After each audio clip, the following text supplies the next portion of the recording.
Hello, welcome to the Inconsistent Gamers podcast, where we have an amazing cast. We have Sam. Hello. We have Micah. Howdy. We have Paul. Hi. We have Sarah. Everybody? They're eating. You know, like a couple of gerbils do. Yeah. Mm-hmm. I mean, there's nothing wrong with that. I ate a pancake earlier, so that's fun. It was Pancakes the are ugliest good. pancake I've ever made. Like, it was like if an orc and a thespian had a baby. Really ugly. An Orcthian, if you will. There you go. An orcthian, if you will. Yes, I like it. Okay, so let's begin the nerdiness right away. Yeah. Let's do it. When orcs have children of other races, it almost always comes out an orc. Yep. So, We got some powerful genes. Mm-hmm. Their genes are so strong, they stand up on their own. That's just too much starch. Yeah. It's all the rage. I believe that has more to do with their hygiene or lack thereof. Ooh, but yeah. Talking about some stinky camps. stinky orcs. Oh, boy. All right. So, let's get into it. In Session 0, all of our adventurers found their way to the town of Merzon, where they now hope to find adventure, or lack thereof, depending on their particular brand of a day. Come on, boys, let's get it on in Merzon. Oh, jeez. That could go very poorly. Depending on where you go. So, what are you all doing? What would you like to do? Which direction are you heading? So, Do we all know each other? Here for? Yes. We established in Session 0 that everybody was traveling on the same boat. Everybody was together, and so you are disembarking together. Okay. Sorry, Micah, we're all in the same boat, buddy. Terrible. It was kind of like our version of everybody met in a tavern. Yeah. We're all walking to a bar. I saw that you were having a taxi service, and I was just like, hey, maybe I could just get on. I'll go where you're going. Hey, wait. Did those guys pay fare, Captain? So, are we faring them? Yes, Yeah. because Okay. your ship can carry up to 3 other passengers. So they're wayfaring us? Yeah, Yep, that sounds about right. So, why are we going to this place? Was it trade or something? So Or you you just want us to invent A something? little backstory as far as like the motivation, how we met each other, and what our goal is. So, Micah, Sam, and Jordan were all passengers who were simply going north to find work or whatever, whereas Sarah and Paul were actually running the ship. So Sarah is the captain. She inherited the vessel from her father, and Paul's character, who was his head engineer, stayed on as engineer of the vessel. So they are the crew of the ship itself. Is Merzon a big town, or is it kind of like almost like a college town type thing, where it's like there's like a few big areas, but it's mostly just like living area? So Merzon itself, the city proper, has about 2,500 people. Is about how many people live here. There's probably there's farms and things that are kind of scattered about the countryside, close enough to it, where they would come in and trade their goods and whatnot. So give or take 2,500 people is the population in this area. They are on a trade route, so a lot of people come through, but it just doesn't grow a lot. Okay. I assume, since it is kind of a populated area along a trade route, that there would be an outlaws refuge of some sort. You could probably find one. Make a medium perception check to look for like clues as to where that might be. So you would need to get a 7 on your roll. I guess in the meantime, we'll need to like resupply the ship.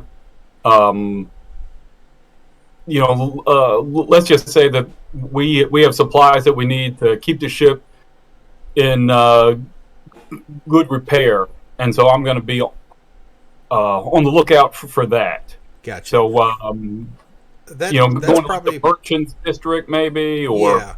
There would be next to the dock. There would be several buildings there that cater to, providing materials for ships that coming to and fro down the river. So I know, like, it's obviously connected by like a trade hub. Is there like a harbor master and all that here? Yeah, there is a harbor master. Even though it's not a big dock, there's still a harbor master that has like a few hands that will help unload ships and load them. Okay. Things going up and down. They have like a small crane, that helps load some of the larger stuff. Okay. So we can probably do most of the ship business right there on the wharf, right? Yep. Okay. All right. So I'm going to say I'm going to be handling that.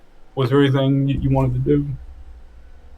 Well, I guess I was gonna go and talk to the head guy and see if there's anybody that needs us to transport stuff somewhere. All right. He has another job. All right. Sounds good, Captain. All right, go ahead and roll your perception. So what dice will I roll? So you like roll 1d6? Yeah, just a 1d6 and then add your perception bonus. All right, I got a +2 in perception. I got a 3. So 5. So no. You do find like hints of old hideouts that have been cleared out, but nothing fresh, nothing new, nothing that would indicate that there's any here currently. Could be that the city guard found them and they've just moved locations, but nothing definitive that there's still a hideout here. You do, however, find 1 gold piece. Well, how about it? Looks like maybe somebody was packing up quickly, and they dropped the gold piece on their way out. This might sound weird. Is there any like stains on the gold piece, like blood or anything? No, it's been like walked on a bunch, so you almost missed it, but it was like a tiny little glint that you caught out of the corner of your eye, and so it looks like it's just been trampled on a lot. So Okay. it's been in the mud a bunch. Okay. Well, Lee picks it up, kind of flicks it up with the air, and then catches it. He's like, well, I guess any good day starts off as you get paid for doing nothing. All right, what's Lou doing?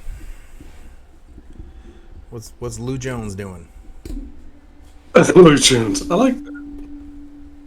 I'm going to go into town and see if they need any help healing anybody. Okay, all right. Make a persuasion check to. And my persuasion is +2. Is that correct? Mm-hmm. So D6. Yep, roll a d6 and then add your persuasion modifier.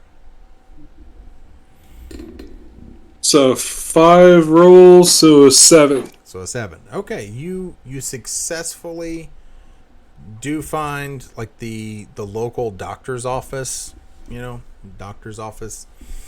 And they do seem a bit stretched at the moment. You go up there, and most everybody you talk to is like really kind of nervous, right? They seem kind of out of sorts, and you notice that they're hesitant at first, right? Until you kind of get them talking, and you find out that there have been a bunch of attacks lately around the countryside, in the hills, down by the river, over by the lumber mill was an attack, and also by one of the roadside hotels just outside of town. And this has everybody kind of on edge because they're unsure of who is doing the attacks, other than they seem animal in nature. So they're not sure what kind of animal it is, but they've been pretty bad. And there are a couple of people who survived, but they're in pretty bad shape. Okay. So are any of the patients there suffering from the attack? There is one. One. Okay. Yeah, there's a couple of patients that are just there because, they're old and sick and just need, treatment. They might have pneumonia or something like that, and so they're being treated for those types of things. All right, I'm going to focus on that one patient. All right. And you.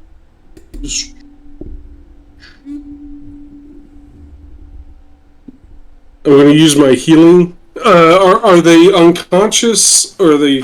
They are unconscious. They've been in a coma since they were brought in.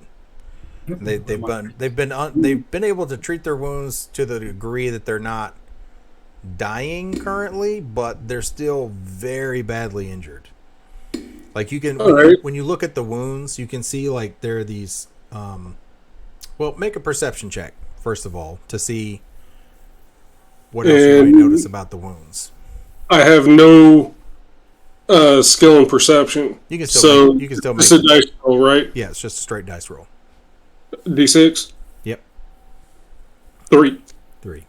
It's hard to tell what made them. That whatever it was very sharp. You can tell that. But it's hard. There's just so much damage to the body. It's hard to tell what animal it was. And tell what measurements. Like, whether it's a claw mark or a tooth mark.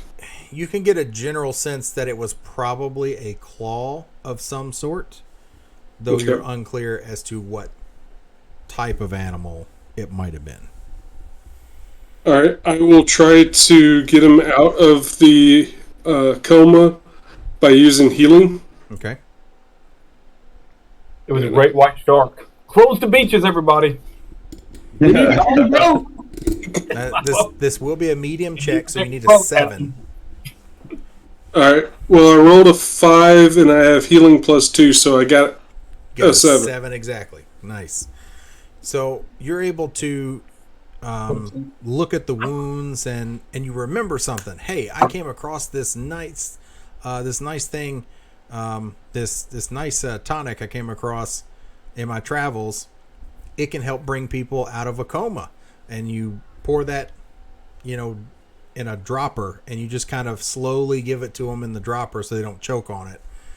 And eventually, after a few minutes, they begin to stir. They're like, ugh. Oh, my whole body hurts. What happened? Relax. We're trying to figure out what happened. Just rest for a little while and regain your senses, and then we'll talk. I can't move my legs. Why can't I move my legs? Do a knowledge check on that. You ain't got no legs, Lieutenant Dan. Yeah, go ahead and make a knowledge check on that. Yeah. A 1. A 1. Critical failure. So What are legs? you have no idea. You have no idea why this person would not be able to move their legs. Your studies are still pretty new, and like you've only just really begun learning the techniques of healing, and so unfortunately you're unclear as to how to help them about their legs. So, page 44.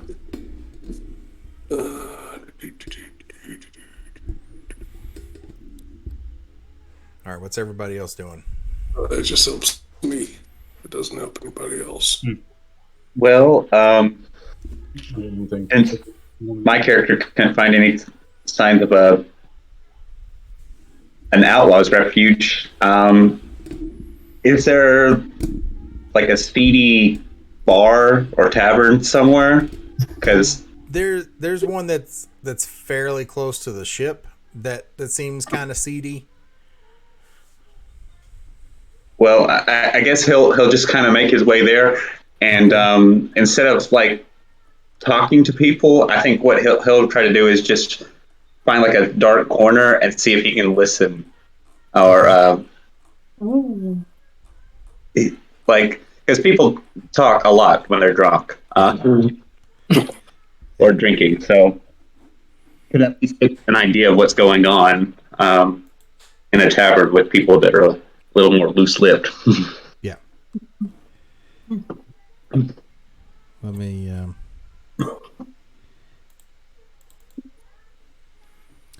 So.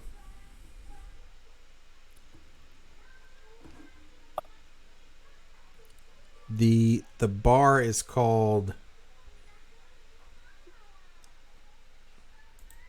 The gallows. it's called the Hangman's Noose. It's called the Hangman's Noose. And, That's actually really close to what you were thinking. yeah, Sam. so they actually have like this kind of ragdoll dummy hanging outside that the sign is actually attached to, right? And it just kind of swings in the wind. He sees the decor and he's like, "This one likes this kind of place." And when you go in there, it is dingy and smells of like fish and just rot, right? And like part of the like some of the boards are all like have holes in them where they've rotted out and they've just not replaced them. There's a heavy smell of just beer and whiskey everywhere. There's a couple of like drunk people just passed out in the middle of the floor. Wow. Actually, They know how to party. You know a little too well. well, he'll go in. I guess he'll go to the bartender and ask for one shot of whiskey, and then he asks. He's like, "Where can I find the darkest corner in your fine establishment?" Well, seeing as I don't have any lights in the place, it's fairly dark everywhere. But if you want as little light as possible, I would pick that corner over there. And he points to the very back of the building, and once you get back there, the only thing you can see is just the very corner of the table that's the furthest from the wall. Even with my dark vision. Yeah, well, with your dark vision, you could see all the way there, right? But you can tell that if it were somebody without dark vision, they wouldn't really be able to see you unless they're purposefully looking. Right? Okay. How much do I owe for the drink? The beer will cost you 2 silver. Okay. What about a whiskey? Well, if you just want a shot of whiskey, it'll cost you 1 silver. All right. he hands him the gold piece that he just picked up. He's like, Like yeah, mud and all, he sticks it in his mouth and he like kind of chomps down on it and tries to do the thing where he's trying to make sure it's real. To which my character replies, there's easier ways to get fillings, but whatever. To each his own. He puts it in his pocket and gives you your change. Yeah. That's great. So while I'm resupplying the ship, I'm going to ask the hands if they have any news. News about what, sir? Well, we've been on board our ship for 6 weeks or more. News at all? I gotta step away for a little bit. Hold on. All right. Well, Tell me, man, what's gone on in the world the past 6 weeks? Well, to the north, the salt marshes are currently at war with one of the Goroth tribes, being led by some giant that moved up that way. Wait. All have you seen a Gorath before? Well, yeah. All of them are giant. Well, they're not as big as the giants. The Highland giants are 20 feet or better. Really? They don't travel south too often, but when they do, there's something fierce. So you're telling me it's a true giant? It's a true giant. Ah. And them Goroth, Now that is news. They follow whoever's the strongest, and boy, them giants come down south, and well, they follow them right quick and in a hurry. Who's fending off these vicious marauders? Well, I think there's one of them barbarian tribes came down from the wildlands, contracted to help fight it. But it don't seem like it's going too well for them. They're those Goroth. They're a nasty bunch. And how far away is that from here? Oh, I'd say probably 4-week travel. They're kind of at the northeast part of the salt marsh. That seems too close for comfort. Well, what are the folks of this fine town doing to defend themselves? Well, we've got the city guard. They do all right, but I don't know. Here as of late, there have been these series of attacks. Nobody seems to know what's doing it, other than it might be animals. But we don't know why they'd be, I don't know, so vicious. It's not like anything major lives here. Occasional pack of wolves. You might get a wyvern or two sometimes, but I don't know. These attacks have been something else altogether. I mean, these bodies have been torn to pieces. Absolute shreds. That's vicious. What? That is a mystery. I wonder what sort of critter could do that. I don't know, sir. I don't go too far. I grew up here. I doubt as I'll ever leave here. I'll probably die an old man in this town. Well, that is quite some news. I'll have to inform my captain about that. We're going to travel further north from here, and we might well do that depending on what work we pick up now. We may want to take on some hands just to defend the vessel. Well, that would be wise. If it were just a wolf pack, we'd be safe on the river. But you said it could be a wyvern, and they fly, don't they? They do. I've never seen a wyvern myself, so if it is a wyvern, I couldn't tell you. I haven't even seen the bodies. I only know that what I've been told by some of the city guard, that it was vicious. It was a terrible sight to behold. Recent were these attacks? Well, the most recent was only 2 nights ago. Are there any way close to the river? Closest one to the river was probably one up in the hills. I believe that was the 3rd attack.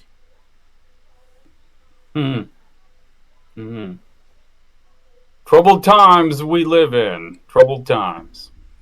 Well, I thank you very much for the news, son. Well, you're welcome.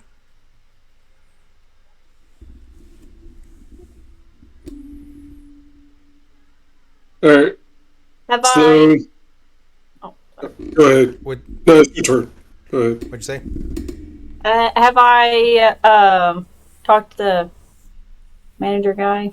So you get up and you to the office of the harbor master, and he says, "Can I help you?" Yeah. I own a shipping company, and so I was wondering if anybody around here needed something shipped down the river or something. We're just looking for some extra work. We stopped by to drop off some cargo and some passengers, and so I figured I'd just come and see if you had anything available. He strokes he's quite older, maybe in his 60s, but his hands are these just like meaty, just meaty hands. You know, you can tell he's worked these docks a long time. He strokes his gray bearded chin. He's like, well, there was a guy said he was looking to move some cargo, but then a day ago he said he wasn't looking no more.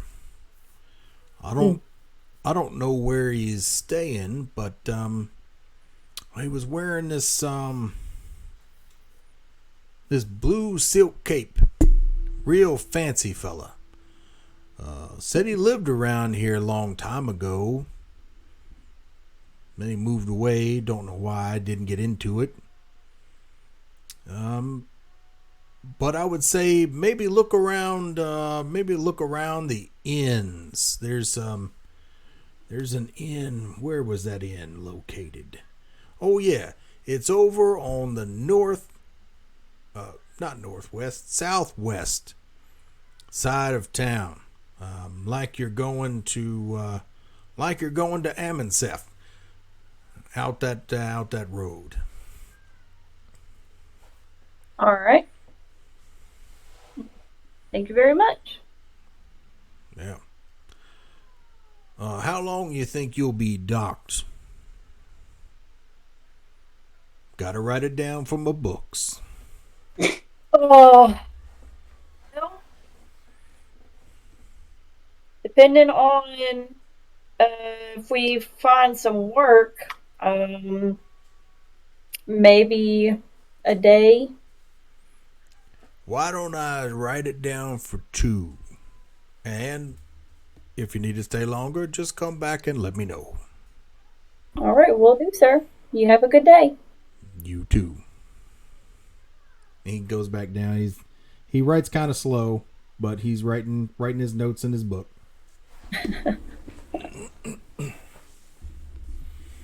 Okay. I get back.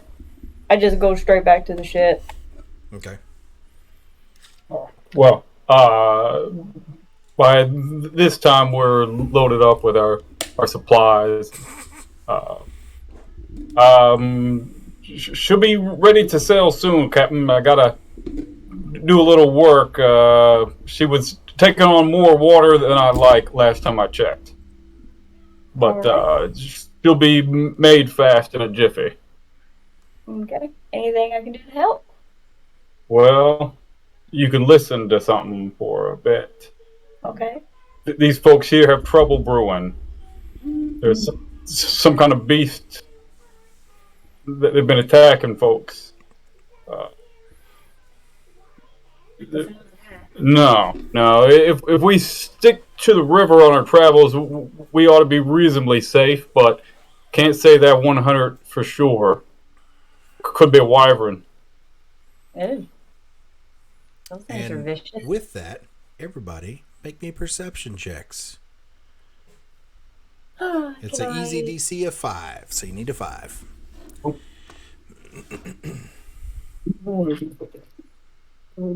Okay. I got a 4 plus 2 with mine, so a 6. So a success. Yeah, I failed. Okay, failure. I got a 4 in total. Failure. All right, so 2 failures, 1 success. I got a 5. 5 success. All right. So,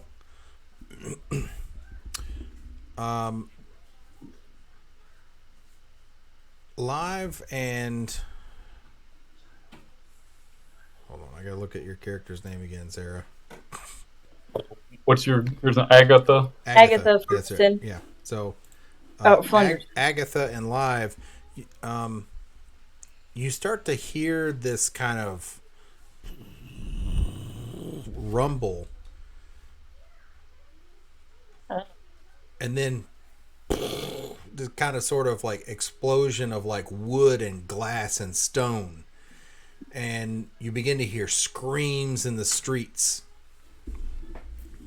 toward the center of town. Lee thinks to himself, he's like, well, I'm not the smartest man, but normally whenever I hear explosions followed by screams and shouting, something interesting is going on, at least. Yeah. Let's see. What direction is it coming from? Toward kind of the center of town. Okay. Can we say that I'm completely oblivious to this because I'm Oblivious? yeah, whatever. Because I'm like working on the ship. I'm hammering something loud. Yeah, you can't okay. hear nothing. And I'm gonna, Like, And how close am I to the center of over the there. so What? where you're at, where the doctor's office is kind of up to the northern part of the town, and so you're kind of like the furthermost point away from the center. All right, and so because I'm focused on trying to find out more about this patient, Right, you're like pouring through like the few books you I'm have. focused on that. Yeah. Don't even hear the explosion. Right. Yeah. Lee kind of steps out of the bar for a second. He sticks his head out and he's like, how do people not hear an explosion? I don't understand.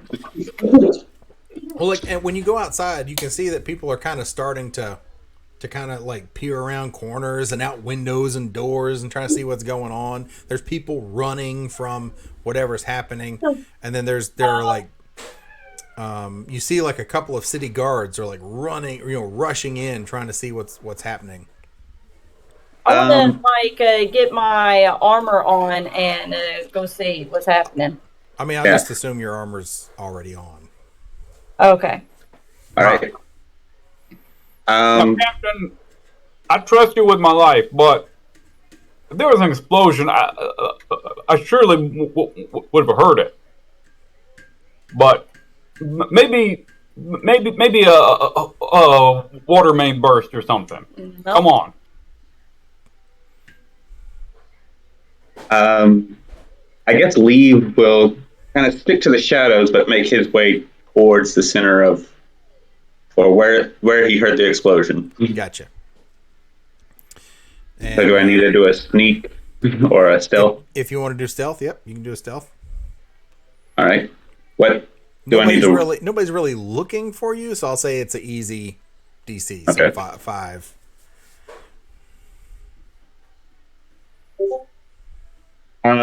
With my +2 modifier, I got 4. So. All right.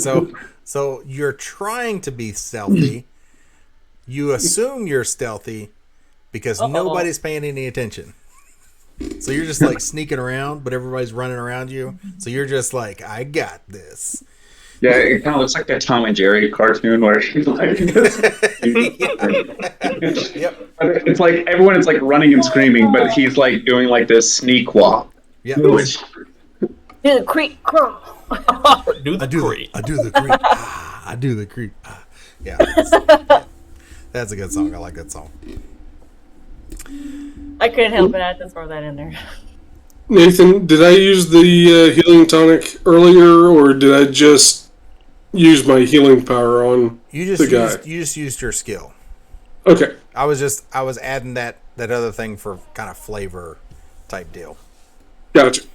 Like, so as we get closer to this explosion or whatever, and we see him like kind of tiptoeing from shadow to shadow. Yeah, you look over it, you're like, well, actually, yeah. What's he doing? I don't know. It's like He's kind of creepy. His ball just tapped he him like on the shoulder. he like tucks and rolls into some woman's rose bush and just kind of like peeks out. Right. Yeah, it's the one with the hood. He's soaked around all the time. He's got those shifty eyes. Shifty eyes and a wayward tail. It is not sulking, it is stalking. He scared me to death one time. I was on watch on the ship, and he snuck up on me, tapped me on the shoulder. I tapped the wrong shoulder, so you turned the wrong way. So what? What? It's his foot pads. He's got good Who's foot there? pads. Oh my goodness! All right. So, as you approach the center of town, there's more shops here than houses, and you see a baker's called Howard's Pen. A line of people that was formed outside of that has begun. They are now running. Just all of them are just like trying to run away. And as you look, you see there is glass and stone and wood just shattered outwards from the bakery. And there are the two guards you saw running in earlier are now laying on the ground, having been thrown out of the building. They've got slashes across their chest.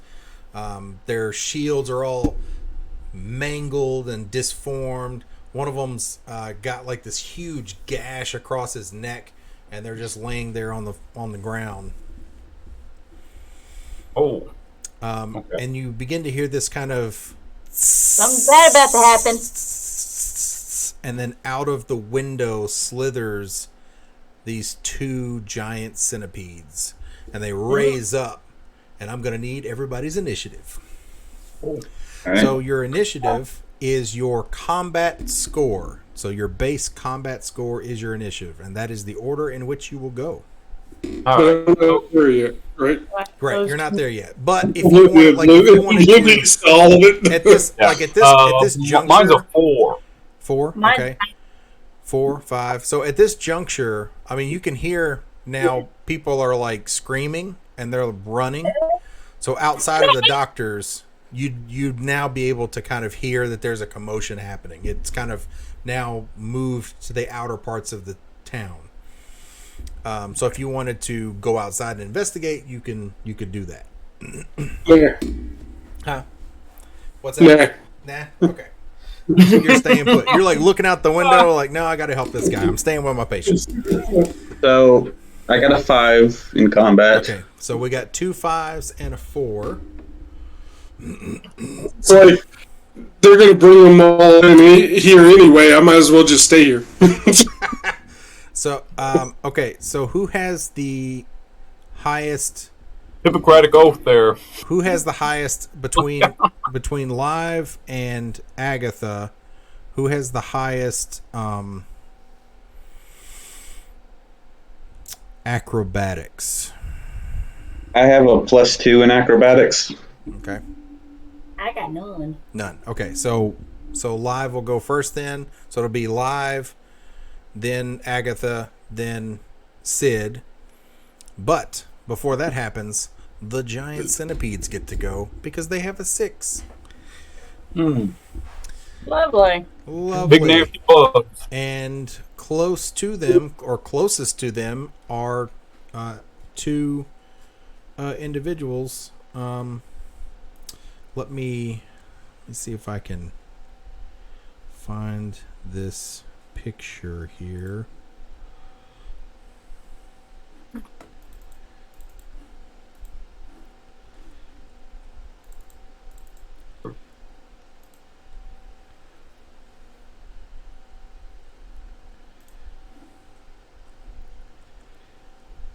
Photos. Let me see if I can find the right one. Work. Well, I can't remember.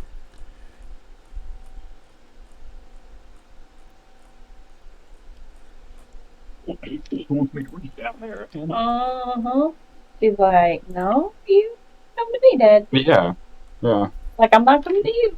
You know, my arms are only so long, Squirt. You don't care. She's like, I'm a cat. I don't care.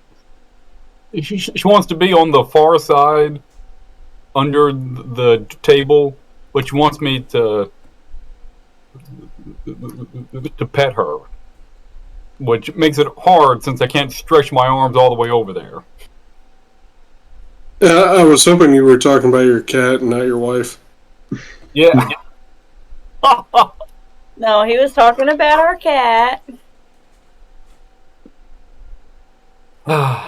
Mike. Squirt.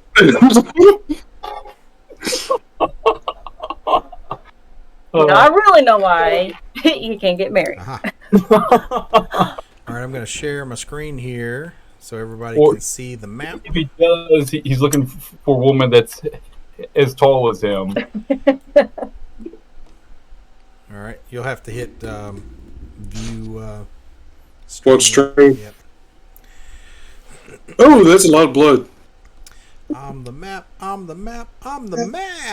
So I couldn't get icons to put on here. So anyway, Okay. I'm just gonna show you where I don't know if you can see where the hand is here over the body. Yeah. The 2 large centipedes are here. I'm gonna say one's here and one is here, respectively. And you guys are probably right in this area. Okay. Well, that poor guy right there could use a doctor. Yep. So there's a couple of civilians over here, and this one is going to make an attack on them.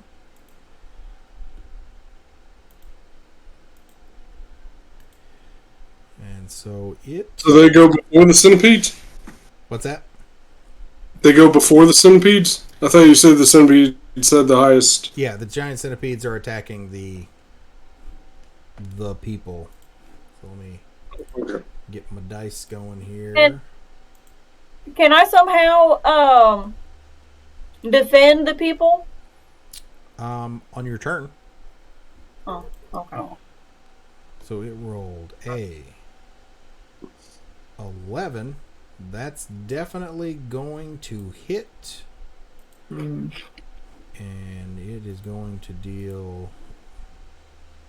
It's going to do... Oof, yikes. That's not going to be good for that person. It's going to get... I just watched one get decapitated in front of me. Is that what is happening right now? Let's hope not. Okay. I think they're still alive. They take 10 points of damage. It reaches out and it bites them like on the shoulder, right? and it looks pretty bad. They're still alive. They're bleeding heavily, but they're still alive. They continue to run away from the giant centipede. Very slowly, albeit, but they continue to run. The other centipede, let's see. We're going to go...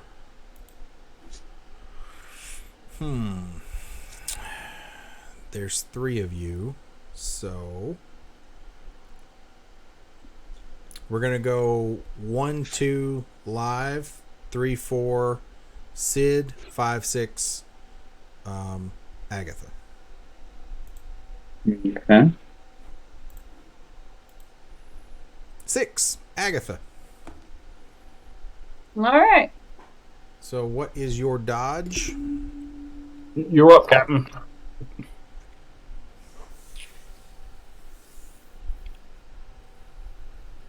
It looks like 6. It should be higher than a 6. It should be 5 plus whatever her bonuses are. Oh, well. Oh, that's yeah. 11. Yeah, because you got 6 plus 5. Yeah, okay. So 11. You have a base of 5. And then you wrote down 2, 2, and 2 from your background, your species, and then equipment. Oh. Okay.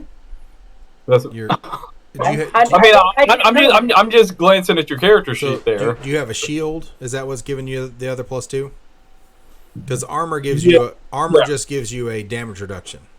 Yeah, she got a shield. Okay. Yeah, I think that was. Gotcha. Yeah. All right. So your shield has right. So your shield gives you that other bonus. So yeah, you got an 11.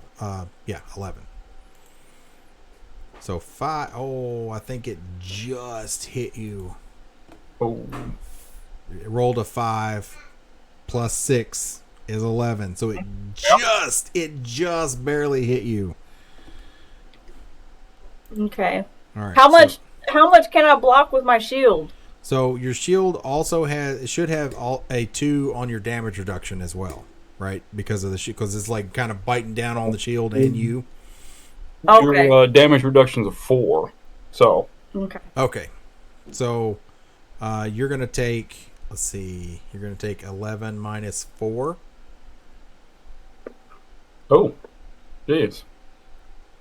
Because it rolled another 5 for its damage roll. It gets to add a d6 to its damage. So what was that? So Just give 7. me the total. 7. Minus 4 will be 7. So 7. Yeah, you take 7 points of damage. And that is their turn. Okay. All right. So it is now live. It's your go Your health. with Agatha on deck. No. Oh. How close am I to Agatha and that centipede? I'm gonna say you're within 5 feet or so. Okay. So I assume I have my claws equipped. Yeah, I'm gonna say they're pretty easy for you to equip and unequip. Just like as a simple action to just get them out. All right. If I wanted to just go ham on the thing that just attacked my teeth. Yeah, go for it. All right. What will I roll? So you roll your d6, Okay. and it's your first attack. So you get advantage, which means you get to roll twice, keep the better result. Okay. Let me get a second d6. Just keep it straight. All right.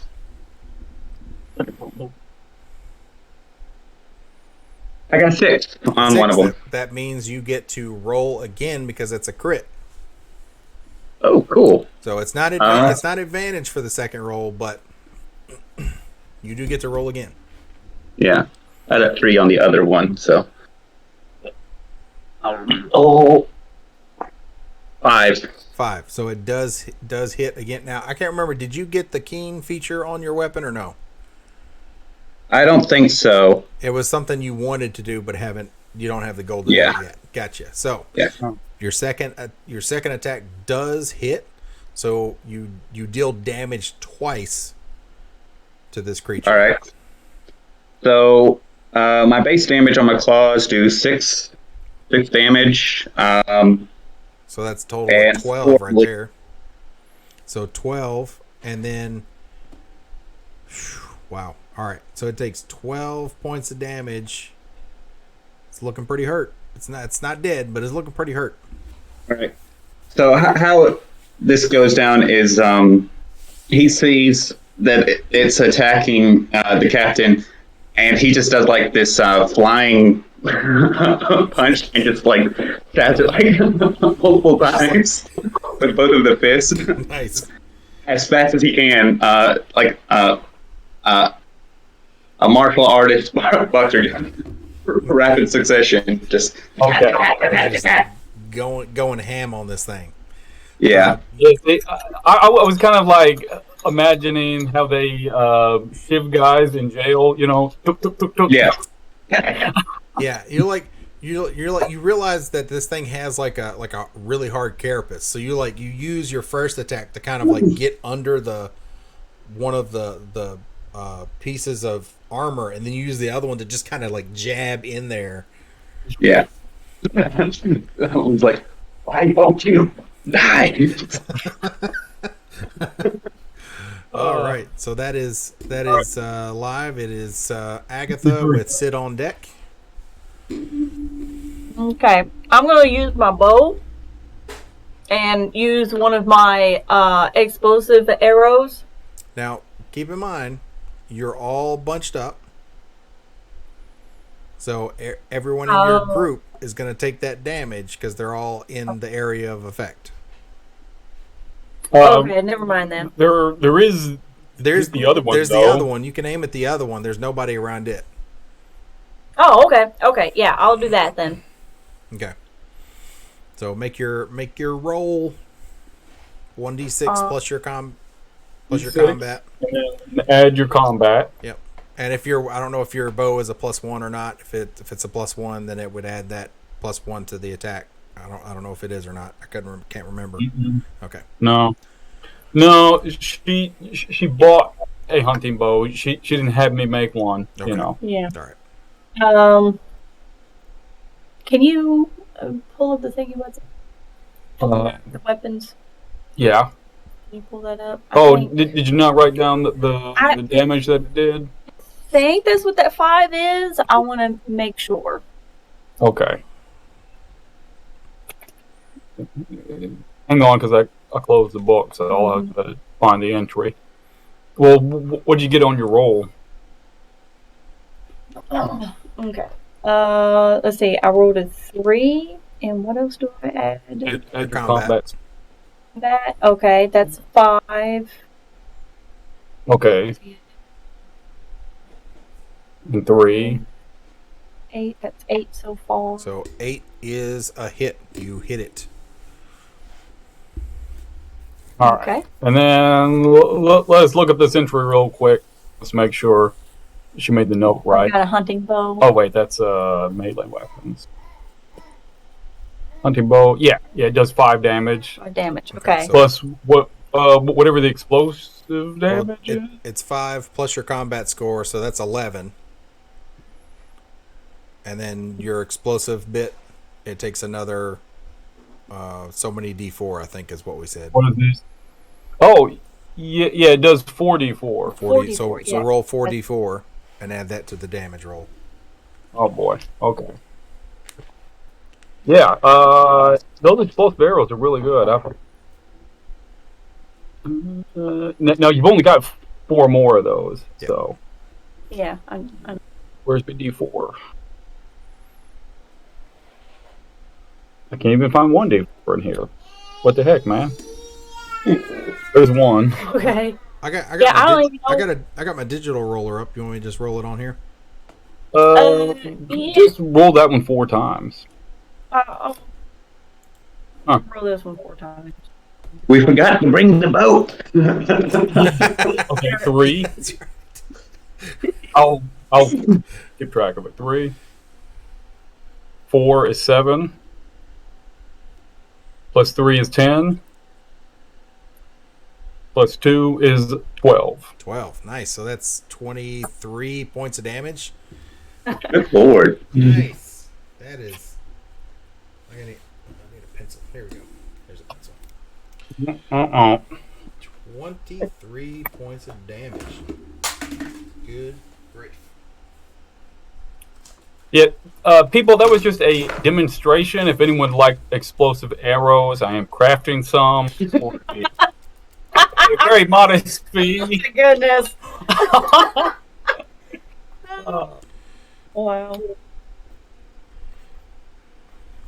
Yeah, I heard somebody talk about a keen blade that they needed or something. You know, I adding the keen feature to a weapon makes it cost double. So you have to double the price of the weapon. Right. Well, yeah, but it only costs like 50% of what it takes to make something. So I can make a keen blade at 100% of the market value price, or at least attempt to. What else can I do on my turn? I mean, you can move. That was. You can move, and you can perform a simple action. So a simple action would be to draw something, drink something. Basically speak. You can draw something. Yeah, as a simple action. Maybe take the other caterpillar off your shield. I want to. Are those people still like trying to escape, or have they already escaped? They moved off. They used their turn to just keep running away from the giant centipede. Okay, so is there anybody else that is like being, I guess, kind of targeted by these creatures? Currently, you three are the only ones in the immediate vicinity. The two guards that ran in are on the ground, bleeding out. The one guy that got bit didn't take enough damage to kill him outright, so he kept running. Okay. So it is now Sid's turn. Okay. Did she completely kill that one centipede? No, but she blew a huge, it struck it in the side, and there's like this massive gaping hole in it now, and it's just like oozing green blood everywhere. Man, that's really nasty. Okay. I'm gonna let him do his nasty bleeding way over there. It's really bad. It's looking rough. Okay. I guess I'm gonna try to whack the one closest to us in the head. Okay. So let me roll my thing here. Okay, I got a 6 on my roll. 6 hits. 6. Oh, okay. These are giant centipedes. They're not, they're not sentient creatures. Okay. I imagine what I do to make Paul's check easier is I like stabbing in the side of his head. I'm like, hit.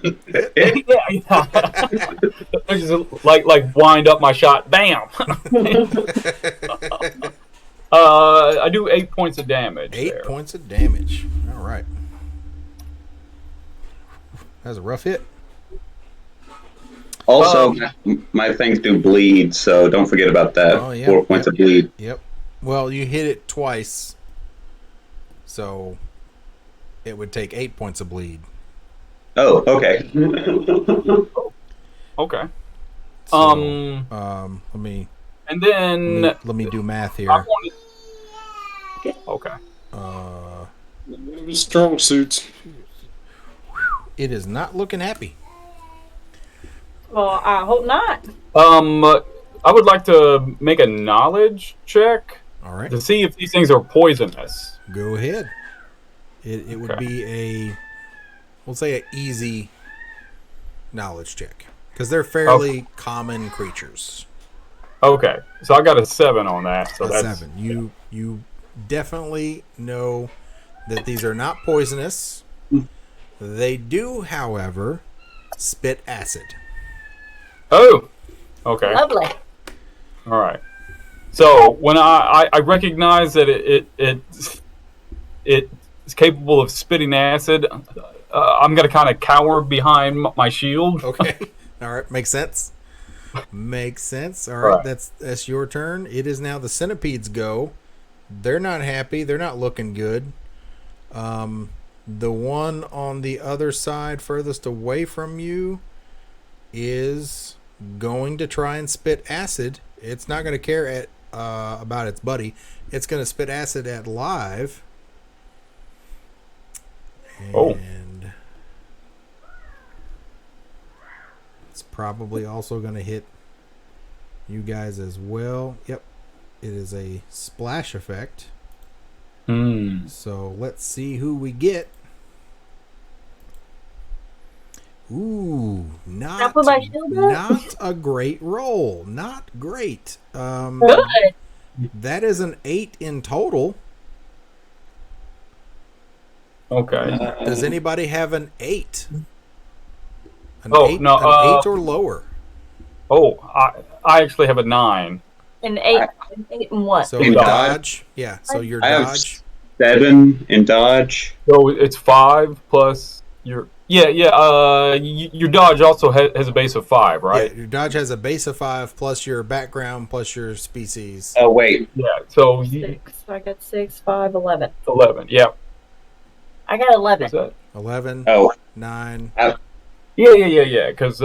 mine should actually be 12. 12. Okay, so the only one getting hit by this acid splash is its buddy.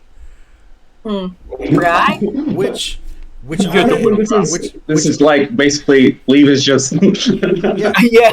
I'm not gonna roll the extra dice for the splash damage because it only has 6 hit points left and the base combat is 6. So it just takes the damage and dies from its buddy shooting acid. Like what happens is like normally the acid is fine because it's in this pouch right in their throat. But because the claws are underneath its armor, it's like has this open wound now, right? And so the acid just hits perfectly right in that little spot and just seeps through and just eats away at the flesh and stuff on the underneath the armor. And it just like it kind of like writhes and makes like this kind of screeching noise and just poof, just face plants on the ground. All right, I got a question. I assume it's now us again. We'd be back to Live with okay. on deck. I've got a question about Live. Just like swiveled him in the way. Yeah, just keep hitting it. I've got a question about Life Leech. If I use it, I assume it only transfers to me. I couldn't like use it to transfer to another person, right? Right. It affects you only. Okay. Is this thing also like 15 feet away? Yes. It is. It's about 15 feet. Yeah. I can open it. All right. So Cleve actually wants to use his poison whip instead. Okay. And try and hit the thing with his poison whip. It's my necrotic power. Okay. So he lets like the one down, it just dies, and he's just like. Mm-hmm. Open the window. So what do I roll for that? Same as your other attack roll. Roll your d6 and then add your combat score. All right.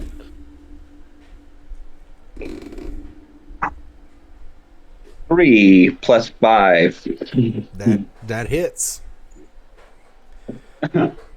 They have a 6 dodge. They're not very dodgy. All right.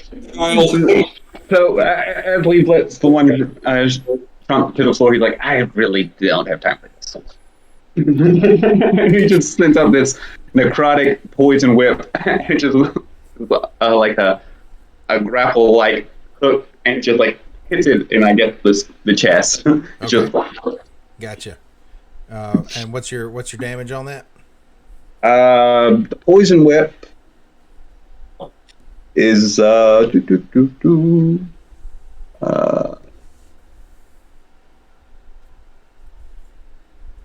gotta find it again.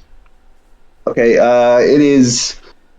You form a whip in your hand and has a reach of 15 feet. I can attack versus one creature on hit. They become poisoned, and their max HP is reduced by your power casting skill. My power casting is 2.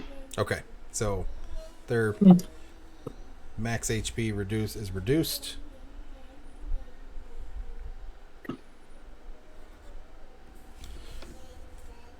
All right.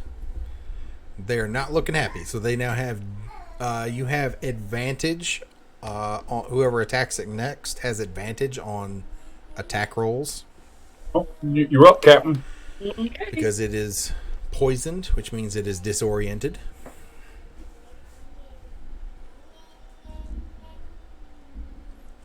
So what you doing there, Captain?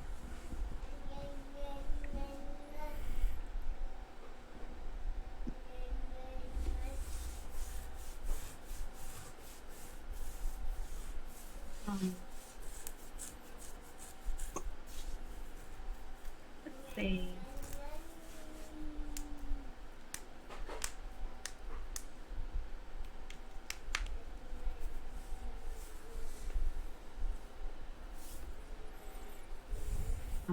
Well, I don't want to use another explosive arrow. Too many. You could use a regular arrow. Yeah. Yeah. Yeah, I'll shoot it again with my bow. All right.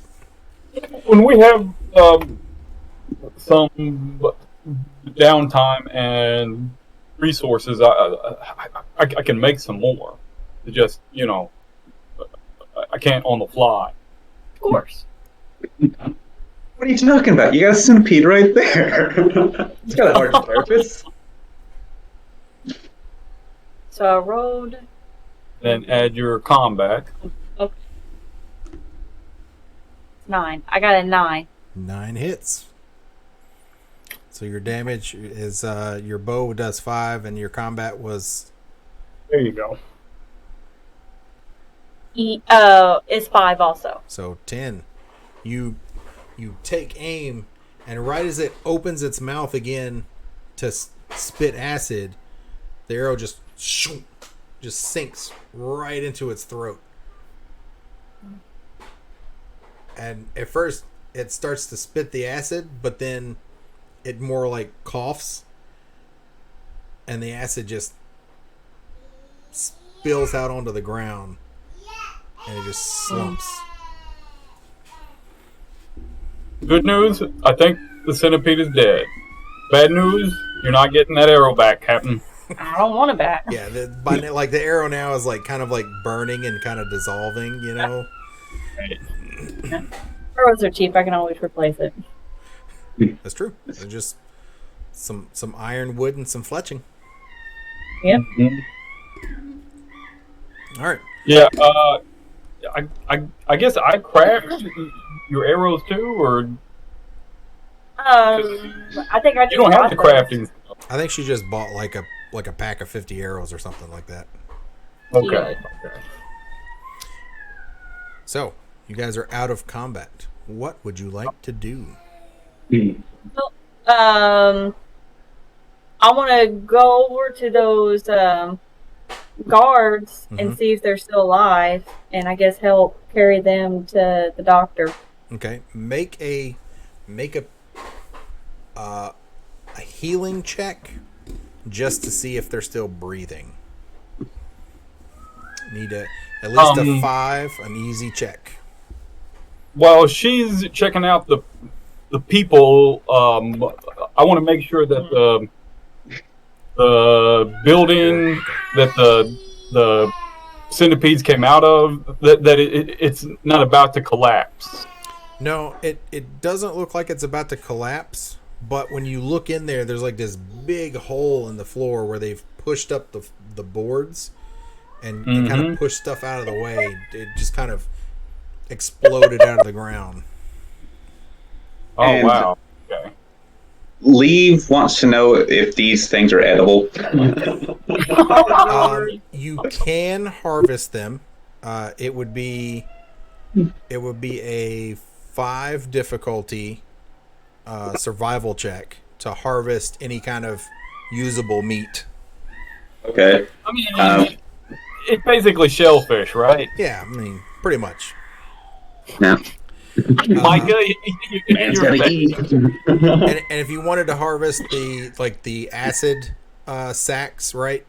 It would be a 7 survival check All right. to harvest them without, spilling it on yourself. Okay. If only our scout were here. Yeah, he'd be really good at that. Yeah. Yeah. Survival. Oh, okay. I've got a +2 in survival. So. You have a shot. I got a 2. You got a 2. Wow. So 4. You're looking at these things, and just so much damage has been done to the bodies that there's just not enough usable meat left. Yeah. Leave well, darn. It's like a lobster. If you don't kill it the right way, it releases Yeah, the meat's just poison into the ruined. meat. Yeah, it's just ruined. Yeah, because it got so damaged, the acid's already seeping into, and he takes his blades and just kind of flings them in the blood. Because he's like, well, that's unfortunate. Captain, do you need some help? You look like you took a hit there. Yeah, a little bit. Lou, you see this really tall, muscular woman in plate armor walk by the window in a hurry. She's almost running. Has the patient woken to be any more alert than just yelling about his legs? I mean, he's resting. He's not really doing a lot. I mean, he's still pretty tore up. So is he human? Is he human? Yeah. He's human. Yeah. Okay. And that's the general public is human, right? Yeah, I mean, there's a few other peoples here, but you'd say probably 80% of the population is human. Okay. All right. So I noticed the woman. So that gets my interest, and I will. Wow. Make a. Shut up, Paul. No. Give us just a minute. It was. We got a message. It was some inconvenient timing there, Mike. I'm sorry. Actually, that was pretty perfect timing.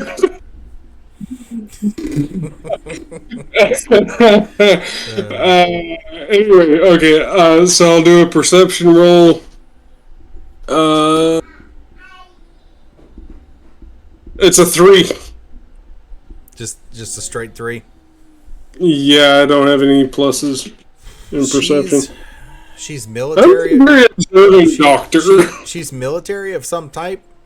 Not sure if it's like a mercenary company, maybe, or it could be the city guard. You don't know, but whoever it is, they're in a hurry and they're decked out. All right. Now, at this time, after their battle and stuff, is there a lot of people coming in? There's doctors like a couple minutes after the woman in armor goes by, 2 individuals are carrying this man. He's probably early 20s. He's dressed in just common clothing, but he's got this huge bite on his shoulder where like a chunk of his flesh on top has just been torn off. All right. And then take immediate care of him. And I'm going to use my Greater Healing Tonic. Okay.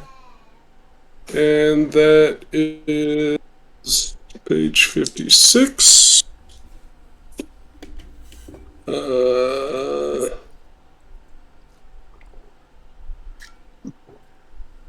They just restore lost HP. Doesn't say how much, so I guess it all depends on what you roll.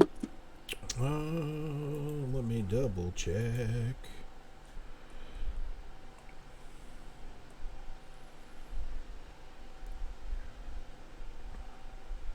You might like do it.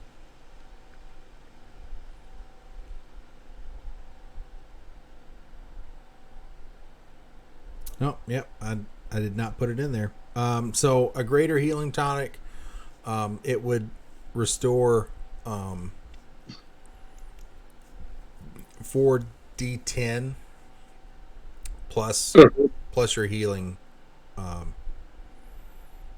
skill bonus. 4d10 plus, you say a healing bonus? Yep. Which is +2. A 4, a 9, a 2, and a 10. Okay. So 19, 20, 21, 25, 26, 27. Yeah, that'll do it. That will do it. So you give him this tonic, and he jugs it down, and immediately you begin to see the effects. The skin, the flesh, all the muscle tissue begins to like regrow and close up. And you figure it'll probably take like an hour or two for it to be completely healed, but he's in no danger of dying. Okay. I'm going to stay with him then. Okay.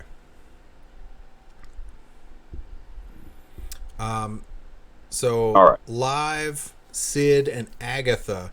Agatha, you check the two guards, and unfortunately with that 4, you cannot feel a pulse on either one of them. You're not sure if it's just really weak and not really knowing a lot of medical knowledge. Mm-hmm. You're not sure if you just can't feel their pulse, or if maybe the amount of damage they took from these centipedes has killed them. But as you're like checking them and trying to like stem bleeding or whatever, you see this tall blonde woman in armor stroll up. She's got I don't know, sort of this like sleeveless coat underneath it. Like she's not wearing the like arm parts of the plate armor, and you can see she's got her arms are just completely tattooed. They're like sleeve tattoos that go all the way to her wrists, and they're in these kind of circle rune language all down her arms. Her hair is pulled back in a single braid straight down her back, and she strolls up to you, and when she gets there, you have to look way up. You can tell that this is a low plains giant, and she stands a good like 13 feet tall, just massive. This just massive individual, and she looks at what's going on. What's happened here? Well, these two centipedes decided they were going to come out of the floor, out of that building, and attack people. And we killed the centipedes. Leave kind of adds, he's like, yeah, you should really have a talk with people about letting their pets go in the sewers. It's not a good idea. She looks down at you. She goes, "There aren't any sewers here." Well, that would make logistics kind of nasty. No wonder the river was so brown when we were sailing on it. Don't swim in the lake. It's not recommended. Oh boy. Uh, Well, um, it seems that perhaps you have helped the citizens of Merzon, so I thank you. Is any payment for our civil duties would be greatly appreciated. We were glad to help. Make a is that what that translates to? make a persuasion check. Make a persuasion check. Well, I'm not gonna lie, the DC is pretty high. You're gonna need to roll a 9. well, that's not gonna happen. Well, you could always roll a 6. Yeah. You could get a critical success. Yeah,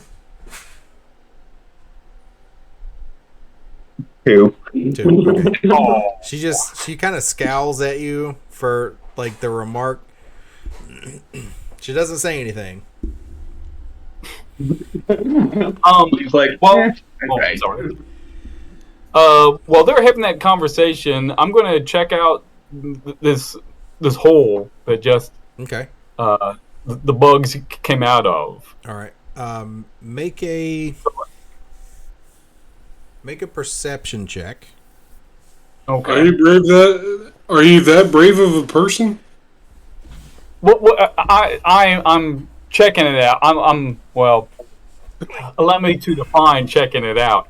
I'm inspecting it visually. Yep, that's a hole.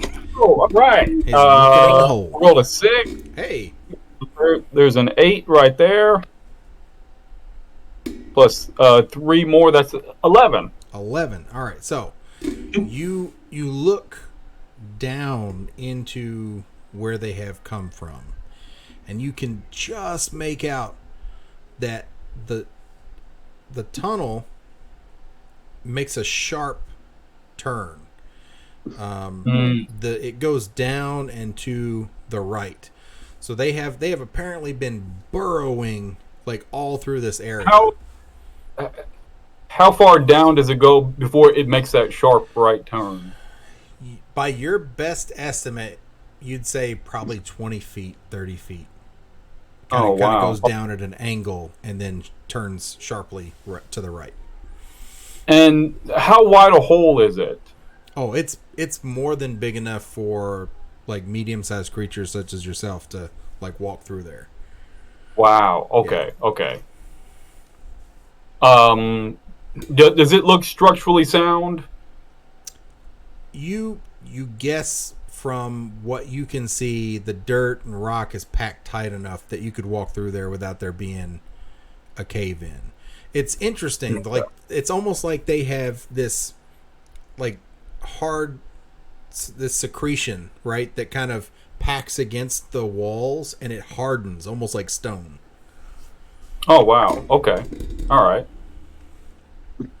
So did you copy this from Tremors? No. Just kidding. No, with Tremors it caves in behind them. That's true. Could I gauge how long these things have been tunneling under the city? You can't really tell how long they've been tunneling. You can tell their age based on their size. Let's say if they made a direct line from the point where we are now to say the very edge of town, roughly how long would that take? And if I needed to make a knowledge check to try to discern that, yeah, I will. I would say you need a knowledge check, a medium knowledge check. So like a 7 would be your DC. Okay. Hold on. I got a 6. A 6.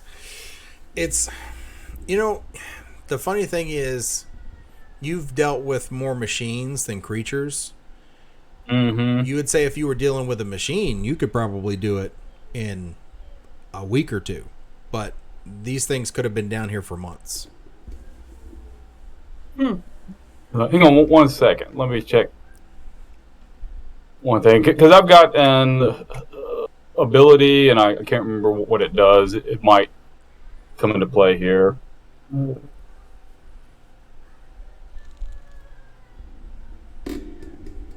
Oh, yeah. I am a genius. Aha. So the DC on all knowledge checks is reduced by 2. Oh, well, there you go. So then in that case, you would say they've probably been at this for about 4 to 6 weeks.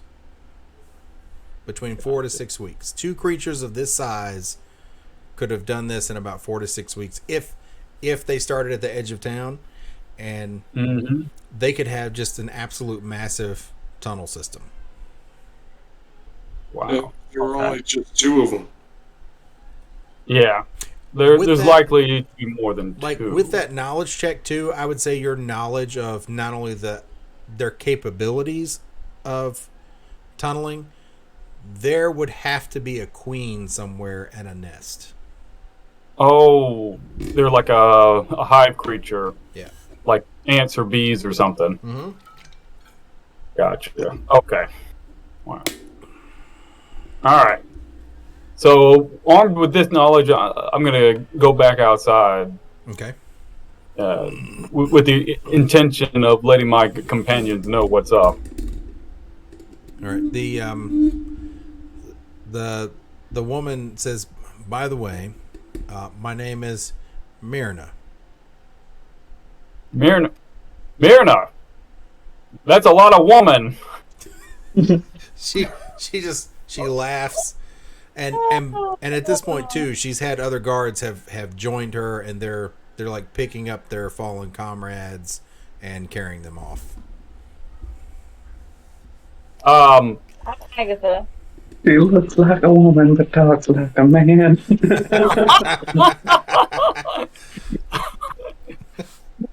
Dude look like a lady, right?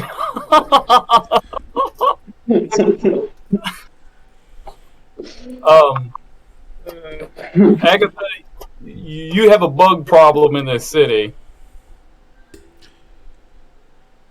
I can see that.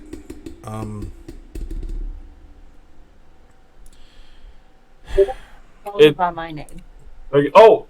Yeah, you're Agatha. Yeah, I'm Agatha. Sorry. Who you were thinking of? Mm-hmm. So, Captain, they got a bug problem in this city. Yeah, and it's okay. You got my name wrong. It's been a while since you've been around a Green Woman. How do you know? may I get your names? Wait. May I get your names? I'm around you all the time, Captain. She looks at Live. May I get your name? He's like, why? I'm a genius, so maybe I'm like kind of awkward around women. Well, it seems as your friend has pointed out, we have a problem. I must attend to my men, I'm sick. and I must inform their families that they have been killed. Yet more of my men have now died to these things. Now that we know what we're dealing with, I would hire you to deal with this problem. Well, if we're talking money, I assume he kind of like opens his hands up and like the claws kind of like go up. He's like, "My name's Leave. No longer." Leave no longer. All right. Yeah, he's a weird one, just so you know. And you all are? G1. The name's Sid. Now, shake her hand. She reaches down. Your hand looks so small next to hers. Right. It's like one finger is It's like size of your hand. Yep. he's a wide man. You know, he's kind of big in that respect, but he's not really tall. Mm-hmm. So, you know, maybe there's even like some trouble. He's really got to stretch up his hand to shake hers. It's more like this. Yeah, it's like a toddler just does this. Yeah. Yep. It's nice to meet you, right? Yep, that's exactly right. She looks at Agatha. And your name, madam? Agatha. Agatha. Well, I Wait. I've got a question. You yourself as Captain such and such. You have to show respect for the title.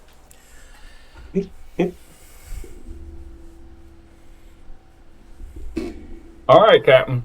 You do your things your way.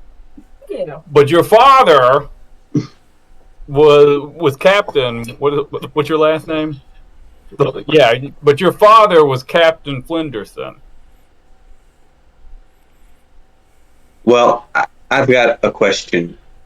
So I have an ability, a speechable ability, scent, so I can track something. Can I do like a reverse track? Like I can know the scent of the centipede. Could I like basically follow where it has gone through the tunnels? I would say yes, because since they dug the tunnel, like their scent is going to be like permeating, right? Mm-hmm. This area that they've been in. So yeah, I'd say that you could do that.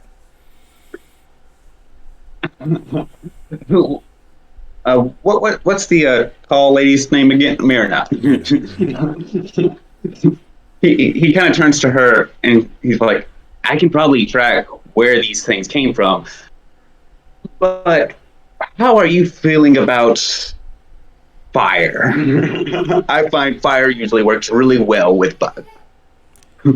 As long as there is no damage to the buildings and no one else gets hurt, you can deal with them as you see fit. Yeah. Okay. So if we find their nest, we can just firebomb the heck out of it. If it doesn't go into the city, Be my guest. Hey, we might need to make some firebombs. well, most acids are highly flammable, and these things spit acid, so we may want to be cautious with that. Lee's like, well, it's just a suggestion. I mean, we can hunt them down and exchange blows, or we can kill them quickly and get paid, I assume. Of course, if we had some type of flamethrower, we could flush them out of the tunnels too. Have you ever seen Air Stray? Why would we want to flush them out of the tunnels? Well, their natural habitat is the tunnels. They're small and wiry. They can get around the tunnels much better than we can. In other words, the tunnels are their home turf. Okay. What's more, they probably have a network down there. They're hive-minded creatures. Most of those are very organized in their tunnels. That they'll know where to go and where not to go. They'll probably also be able to find out where we are faster than we find out where they are. It depends on if they can see in the dark and stuff too. Mm-hmm. Given your knowledge check, I would say you would know they have like a tremor sense kind of thing when they're in the tunnels, so they don't actually need to use their eyes. Yeah. Any subterranean creatures are, if that's their natural habitat, they're going to be adapted for the dark. Yeah. They can't count on there being light down there. So at this point, what is Lou Jones doing? Like, all your patients are stable, everybody seems to be recovering, or mostly recovered. Well, You want to talk to the one that just came in that I used the healing tonic on? Mm-hmm. And is he capable of talking? Yeah, he's conscious. He's still in a little bit of pain, but he's conscious. I'm going to ask him, what happened to you, man? This giant bug came out of the ground, and bit my shoulder. It's over in the square. Oh, in the square, okay. Were there any others that were attacked? Do you remember? These 3 crazy people started attacking the bugs. It was 2 guards. I don't know if they're still alive. They tried to go after the creatures, and they got hurt real bad. All right. Stay tight. This tonic should help you out, and the nurses should be getting back with you and making sure that you're okay. I'm going to see if there's any more damage done. And I'm going to head on out and see if I can tell where where he was talking about. Okay. I'm going to head off in that direction. Right as you're about to walk away, he reaches up and he pats your shoulder. He's like, "Thank you, doctor. Thank you." And he just passes out. Essentially, Micah says, "Take 2 tonics and call me in the morning." Well, in this case, 1 really powerful tonic. Well, I didn't want one to melt his face or anything. Yeah. Take it with a glass of water, and you should be fine. Yeah. So you make your way over there. It's a crystal skull.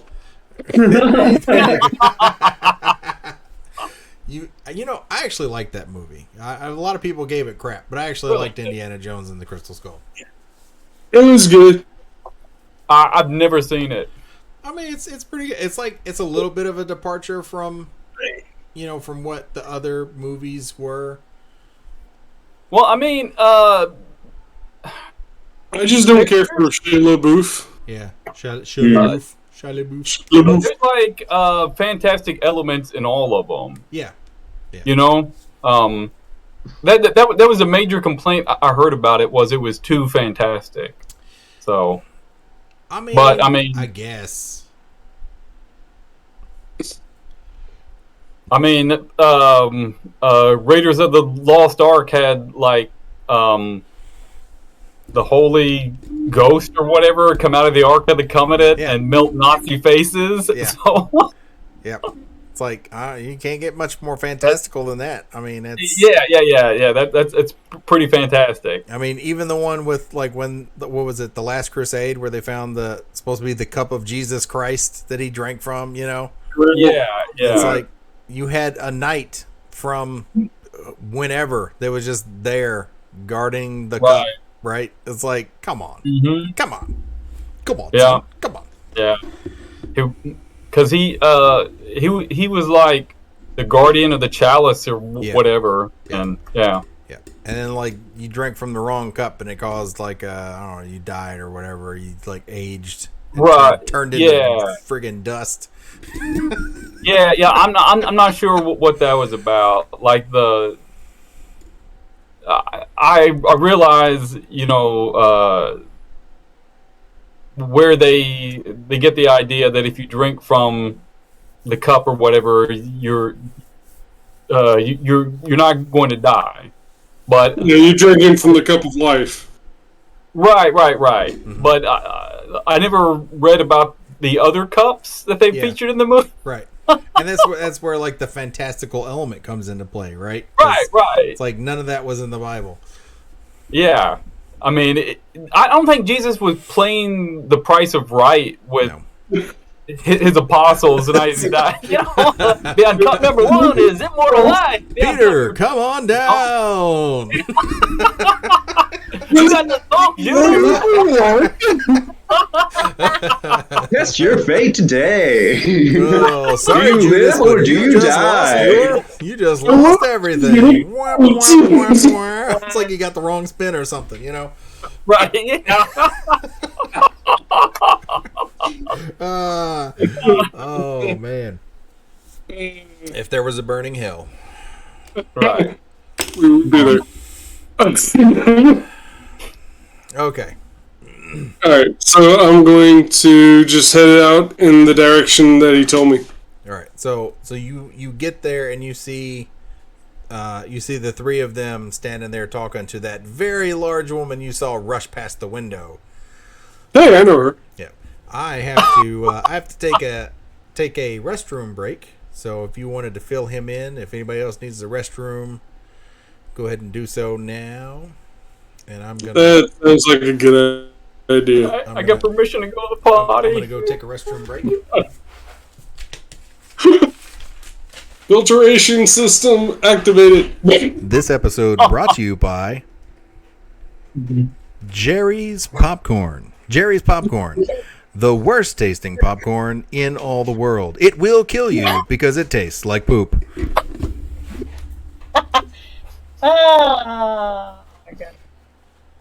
Okay, so.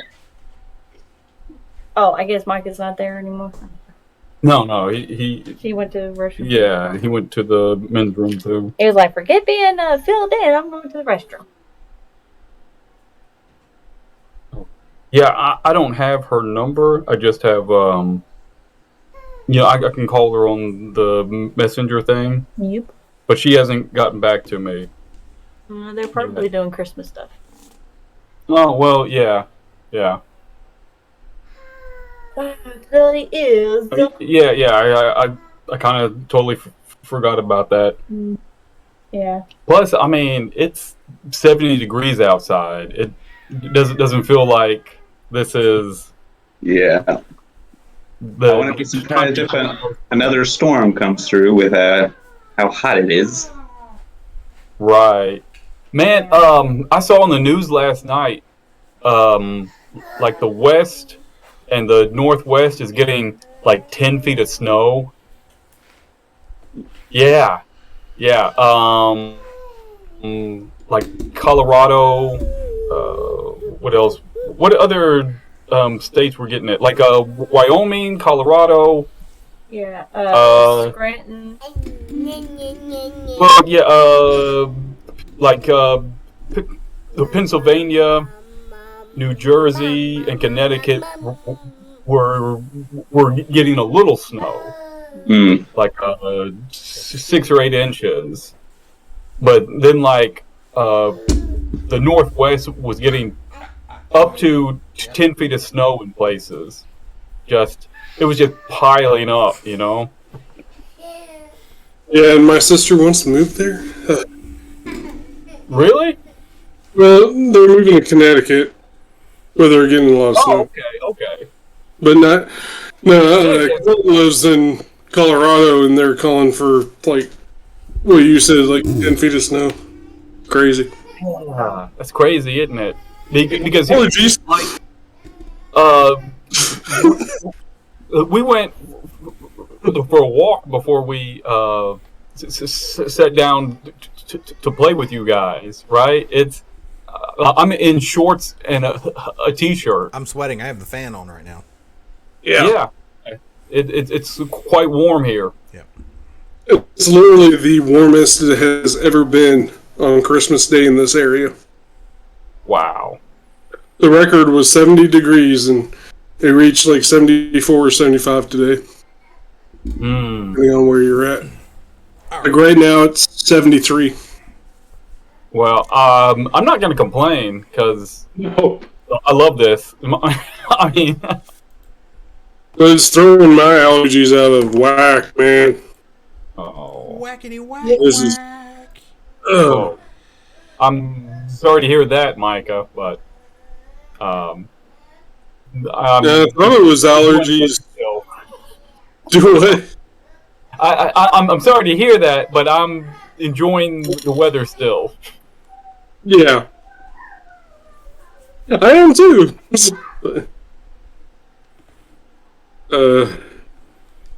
Let's play Whack-A-Mole. I've gone through. Looks like a hook. In the past 2 weeks, I've gone through 4 boxes of Kleenexes. Yikes. Of this size. Oh wow! Not just the small ones. All right. So, Okay. Yeah. I guess we're gonna inform Micah's character. of the All right, situation. break time's over. Gotcha. Now, Agatha, do you need some healing? Yeah. Okay. Because I do believe you were raked across the face there, or that you got bit, I should say. Mm-hmm. Yep. Doctor, give me the news. I don't know where that came from. Wow. Got a bad case of centipede. All right, so page 30.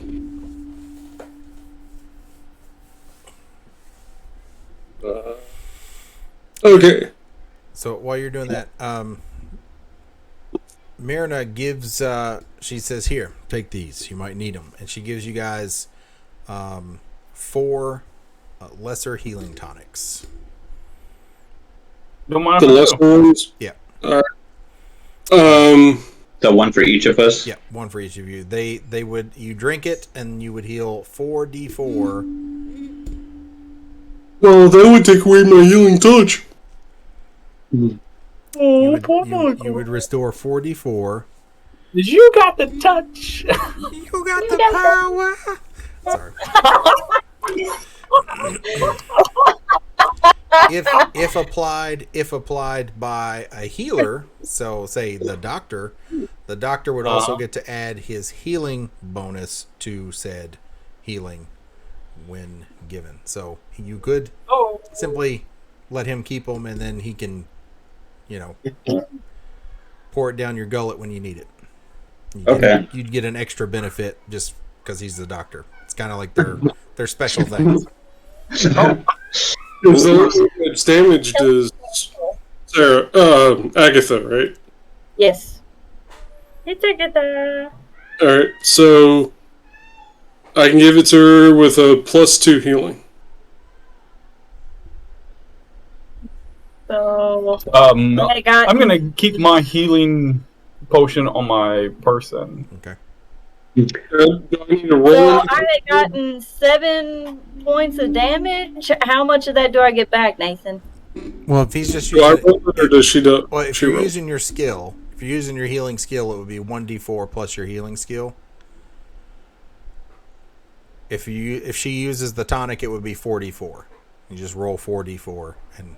Oh, you don't need that because you only need 7 healed, and I can do 5. All right, so you're just missing 2 hit points. So he patches. Instead of doing the 44. Leave, Save that for later. Yeah, that's kind of overkill. Leave keeps one of the healing tonics on himself. He's like, in case I'm not with you. But he hands the other greater healing tonic to the doctor, and he's like, I'm not in the business of saving lives. In fact, I'm just the opposite.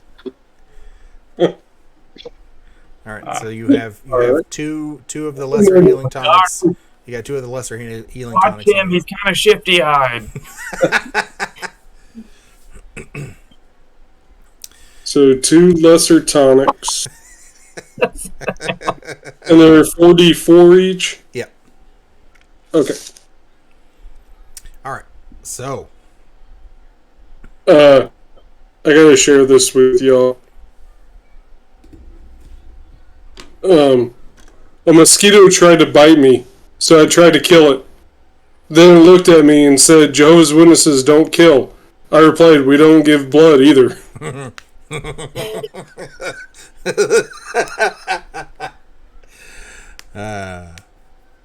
that's some sound logic right there. Oh boy! All right. So I have to edit that one out of the video, but I believe, if I'm not mistaken, Live is going to do a survival check to track said individuals. Oh, that's right. You're using your scent Yep. to track. So You all fall in behind him as he begins to track where these creatures came from. We'll follow his nose. Yeah. Also, I have dark vision, so I may not even think about them not being able to see right away. Yeah, you're not even thinking about that. Everyone has dark vision, right? And I assume like one of them like run up against me like, what are you doing?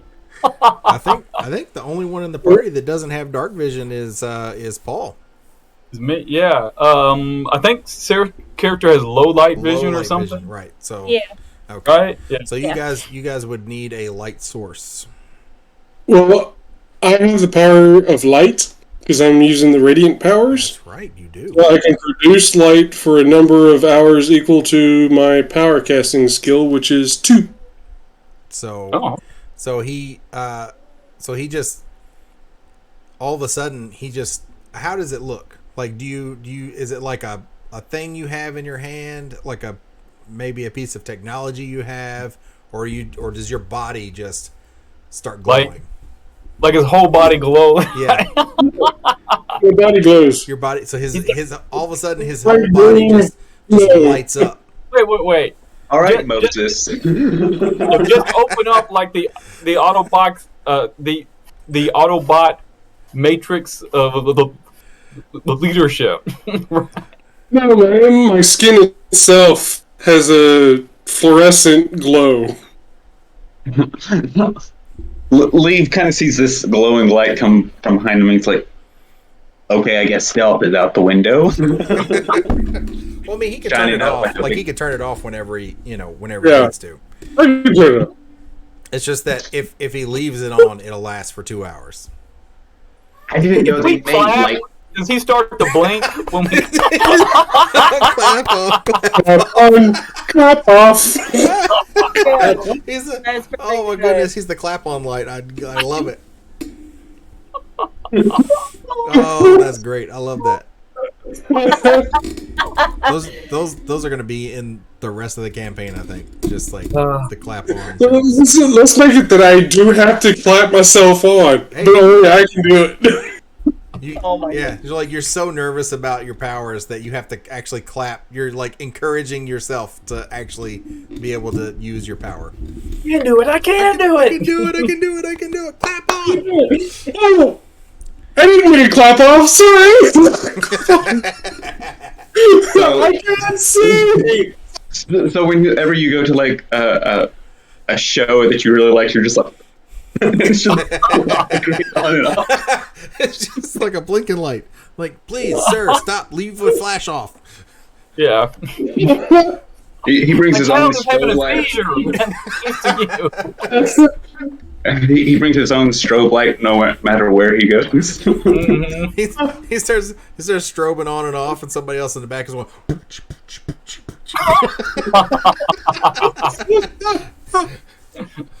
What is love? Some random drunk dude just starts doing the Roxbury. That's hilarious. Oh goodness! All of a sudden, Will Ferrell pops in. Right. That's too funny. Back to on task. That hurts. So Lee's like, well, we should go this way. Yeah, and so there are like a series of tunnels right through here. As you look, there's some that are kind of like dead ends, some that have been like hollowed out into like these rooms or caverns almost. They're pretty barren. There's not much there. The further you get, though, the tunnels begin to look more purposeful, as if they're building something very specific. Until you come to a room. Now, if you wanted to make me perception checks, that would be great. Okay. Just a simple perception check, so DC 5. All right, I got it. I mean, I DC got six. I got a I got a 7. 7. Oh, All right. Success. I got a 8. she Success, actually Luke. rolled a 6. Oh, So so you get to roll that again. Lou, Yeah, what'd you you get? got a critical success. Mr. Lou Jones, what'd you get? Yeah. Yeah. 3. Roll it A again, 3. add the All new right. number So to. you're like focused on trying to keep your light. Don't clap! Don't clap! Don't clap. Don't clap. You got to keep reminding yourself, don't clap, don't clap, don't clap, don't clap. I am going to make that play into this at some point where it is a misfortune that Where I you just clap. and it's now all, you were trying to hide, and now the bad guys know exactly where you are. Yes. I'm going to do that at some point. I love it. All right, so what'd you get, Agatha? I got a 10. A 10. Okay. So, Agatha, even though you're a little bit further back, right? Because you're kind of having to, walk behind Lou, who's providing the light. You can hear very clearly the echoes that bounce off the chambers, and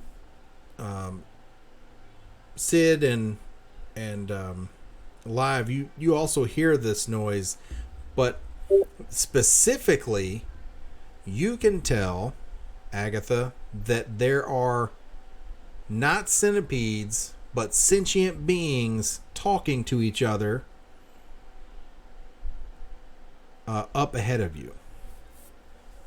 Like, to you guys, it just kind of sounds like kind of muffled noises, but like Agatha's hearing is just like so good that she's able to like make out distinctive words. So they make the hearing test for her.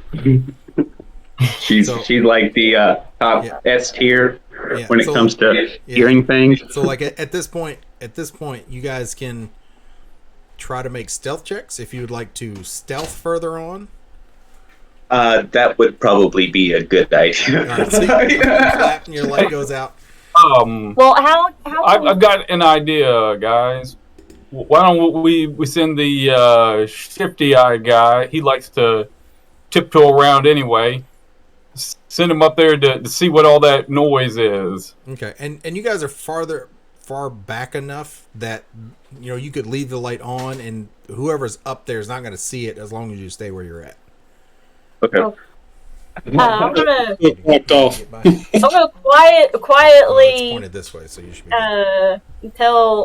tell everyone in the group, like, hey, there's people up there. Question: do these people need to stay in the land of the living? What? Are we saying trying exactly, Nathan? Are we trying? What are the beings actually saying? Since I can hear them clearly talk. You can hear the words like loading, get those out of here, fix the fence.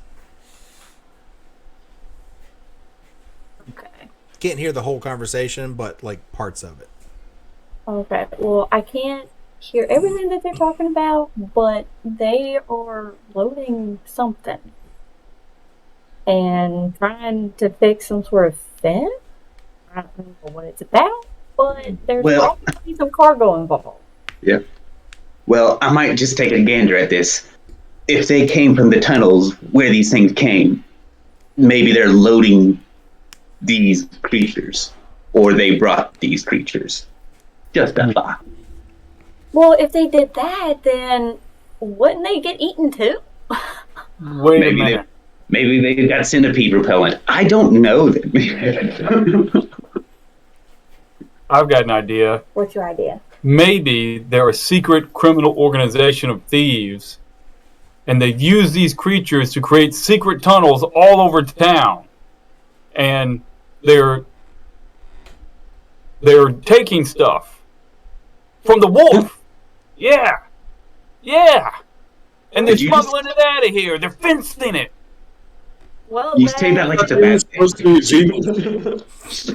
well, that can be a possibility, but again, it's like if they were using the centipedes to dig the holes, why aren't they dead themselves? They must have trained That's the them. thing. That's a good point. They could be trainers. Yeah, it is true. Maybe they got like a bridle for it.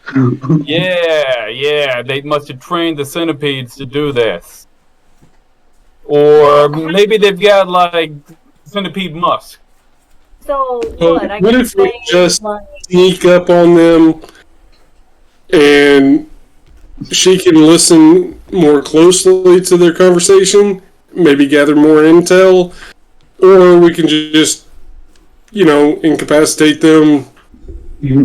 Guy does what he does, and maybe they don't survive. Who cares? I can Well- always bring them back. well, we don't know what we're dealing with, so let's Exactly. find out So what- gather more intel. instead of just going in and killing people. Oh, So gather more intel. I'm willing to go a little closer to see if I can hear more clearly. There you go. Well, I believe Live agreed to sneak up there. yeah. Okay, all right, that's fine. All right. So Live, if Don't you want to right, make me kill it. make me a stealth check. This will be an easy check, so you need a 5. Would I get any advantage because of the darkness? I would say you do get advantage because of the darkness. Okay. So roll 2 dice. Yep, roll 2 and keep the better result. I got a 4 on one and a 1 on the other, so I'm glad I had the advantage. All right, so- And I had a +2 on my stealth. So So a 6, that is definitely enough to get the DC.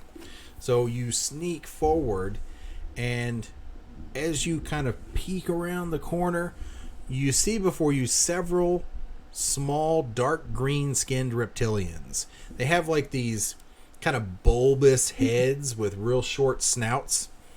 They have sharp teeth. Looks like they're definitely like meat eaters. They don't look like they eat much vegetables. They stand real short, maybe 3 feet, 3.5 feet tall at the tallest. And they're dressed in kind of these like patchwork kind of armor. It's like bits and pieces. Nothing that's coherent, right? Most of them have like a little like rusty short sword or a spear that's kind of like strapped to their back or their side. And there are these like large tents in this very big hollowed out dome like room. And around the tents are like piles of junk and various items. They're just thrown in a pile. And you also see like these big formations of crystals. There's some that are like red. There's a few that are blue and some that are kind of orange looking. You're not sure what they are. They could be valuable. You're not sure, but these just big formations of crystals. It's very pretty. Like the little bit of light that hits it from like torches and stuff, kind of makes the kind of like glitter a little bit around where the crystals are. yeah. Well, Leave is just he is melted into the shadows. It's like he wasn't even there. It's like his black fur and everything. It's like 1 second they were like talking, and then they turned around and he was just gone. And he's watching all this happen. Would these features that are talking and everything, would they be common knowledge, like what they are? Yeah, seeing them, these are the creatures known as Zerp. These little reptilian people. They multiply super quickly, but individually they kind of suck. They're not particularly great fighters, but they're more dangerous in numbers. And Yeah. that probably if there's a few, there's usually more. And if they're in small number, it's because They're working for another creature that's more powerful than they are. All right. So they're liberal academics? Yeah, they're liberal academics. That's exactly what they are. Yes. My goodness. They're conservative ranchers. That's what they are. Okay. I guess I could either go back and tell the group what they are, or I could try to get closer and maybe figure something out. Okay, if you wanted to sneak closer, you can sneak closer. The How DC close? How close are the Zerps to the Lucanians? on a scale of 1 to 10, they're closer to relation to like Dragonkin. Okay. So I wouldn't be able to blend in, especially when you say they're only like 3 feet tall. yeah. No, you're like the Lucanians look more human-like, right? You have scales for skin, but the scales are so tiny. It's hard to tell that it's scales unless you're like right up on top of somebody. Gotcha. Okay. Yeah, you're one of those snake guys, right? Yeah, you're closer to snakes than you would be lizards. Actual lizard. Okay. Okay. So you said these guys are usually like basically minions. Yeah, more or less. Is there a place that looks like either they're having to report to or trying to avoid? Yeah, let me pull this up and I will show you the picture. I will share my screen.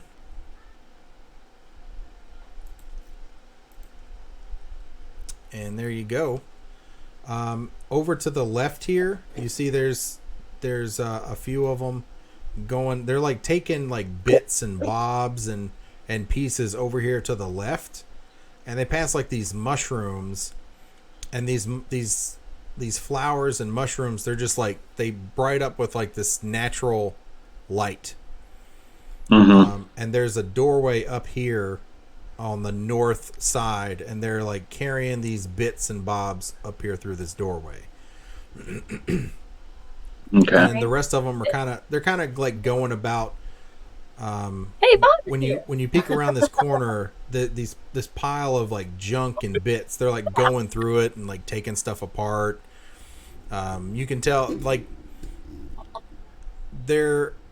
they seem to have collected this from somewhere, and you're not sure where, but apparently somewhere they have come across technology and they have taken it apart and are taking the parts that are still good. Okay. And you can see over here, this is actually a smelter. So like the bits of metal, right, that are the bits of metal that they can't, that aren't usable, right, that don't work, they just like toss it in this super hot fire in this big tub, and they're just melting like all the metal down. Okay. I could use that. I could choose that. But there's no one that looks like apparent that they're like in charge. I mean, there's one that looks like he's semi in charge, right? But he's not. You can tell he's not the boss, right? Like you can tell, like you can tell when there's that middle manager that wants to think he's the big honcho, right? But as soon as the big honcho shows up, they're like super, like, oh, I was just trying to get him to do what you were telling him, boss, blah blah blah. You know, that kind of person.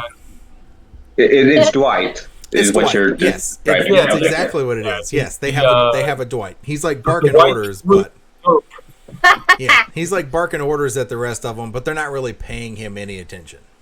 Okay, where is Mr. Dwight located?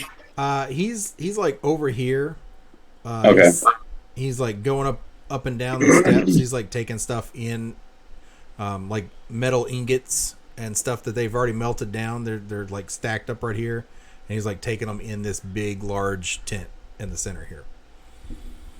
Okay. Well, I was able to track through here because of the centipede scent. Right. So, The scent- is there any the scent sign go- of like feeds? Yeah, the scent goes around this way. Okay. Well, I guess I should. I think I'll go back and tell the group first what I see. Okay. I'm like, listen, guys. There's a whole bunch of Zerps. There's a middle management guy. I'm gonna call him. I don't know. Dwight sounds like a good name. But for whatever reason, the Centipede Trail is kind of going around him. They're like harvesting some technology and have a whole refinery process and everything. I mean, it's really crude, but yeah, it's. Now, I have a question, and this is very important. Do they have any high quality craftsman tools there? No. No, I'm just asking for a friend. From what you could tell, everything they were using was like super primitive. They did not look very well put together at all. Like a stone wrapped on a stick. Yeah. Okay. Like there was one that had a kind of quasi metal hammer, but it was just like a chunk of solid metal that was just tied to like a broken beam. So no precision instruments or any like well made or well forged anything. No. Lee kind of responds. He's like, I don't know if you met many Zerp, but they don't seem like the very intelligent kind. Ah. I mean, they can be. There have been some who have been very intelligent, but usually they'll lead their clutches to be less aggressive because they benefit from trading with other people, and they realize that. So, like, normally those clutches will not be doing this sort of thing. I suggest we just sneak around because our goal is to find out where these caterpillar characters are coming from. Caterpillar. Killer They're caterpillars. centipedes. I haven't seen them. I don't know.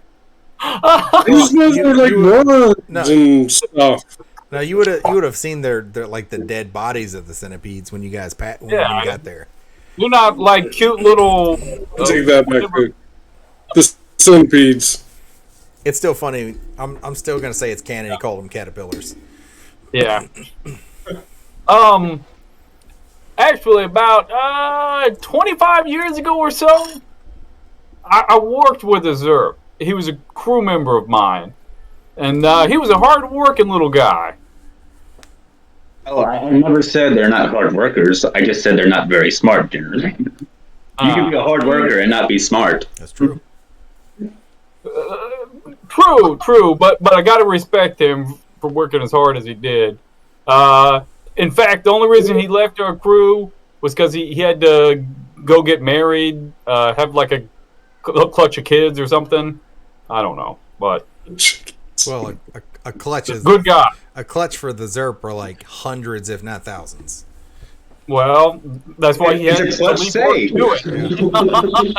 You think they need more work?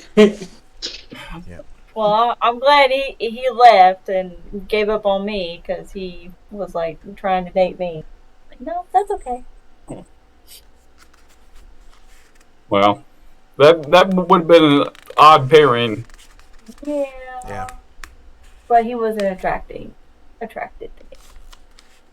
He wasn't attractive to you, or you weren't attracted to him?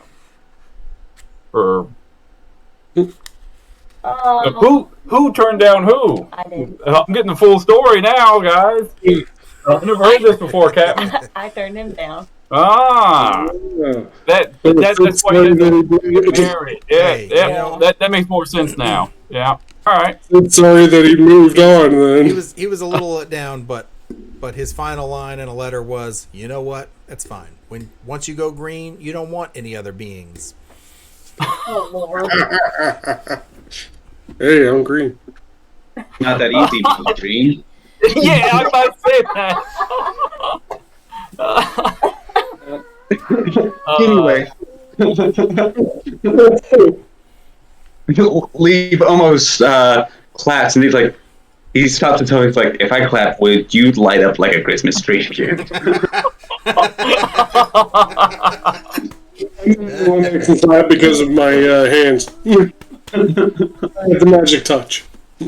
Oh, okie dokie. Well, I guess the general consensus is to try to sneak around them. We don't know them from Adam, so I guess we'll carry on. Hey, what was that Zerp's name? Dirt? Dirt the I can't Zerp? remember. Spencer. His name is Spencer. Zachary Zerp. That was his name. Yeah. It's hunting or something. Yeah. All right. So, what's the plan here? We're going to sneak around and just ignore the Zerps.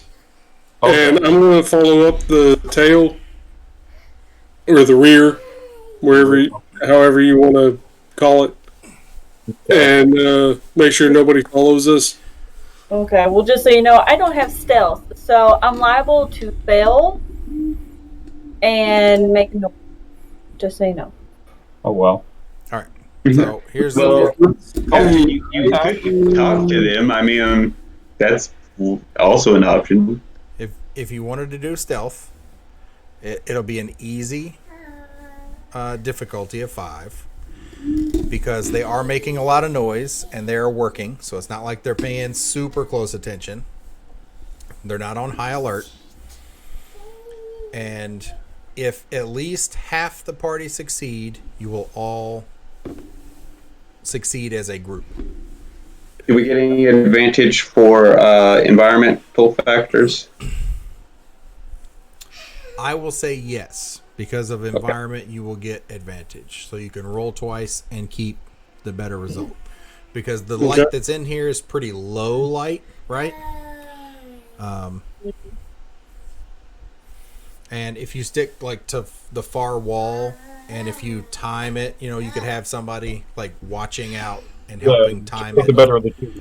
All right. So I got 7 and 6. 7 and 6. So, Ooh. okay. So that's a success. One of my dice got a critical success. All right. So that's a success. All right. So yeah. So that's 11 again. Hey, And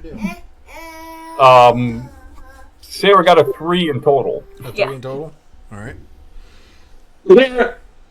What'd you get? I got double 6s. Hey, wow. So that's a success. So more than half the party succeeded. So that will be a success as And a then 3 and 1.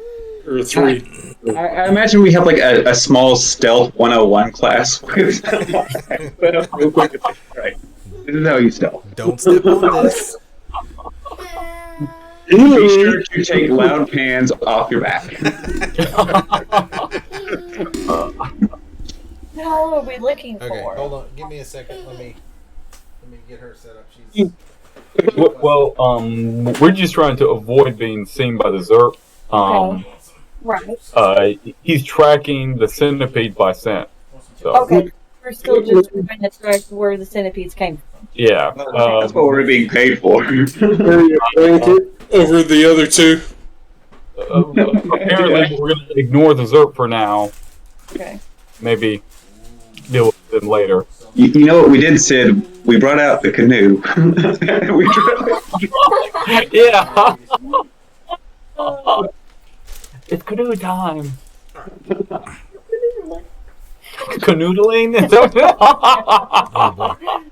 Okay, Look at what it's so you guys successfully move past, and you come to another room. There's like bits of gold and copper and silver kind of like dropped on the ground. And you can see up ahead of you some of these same creatures. But before I give you any more detail, Wait. When you say gold, is this like gold pieces, or is it like raw?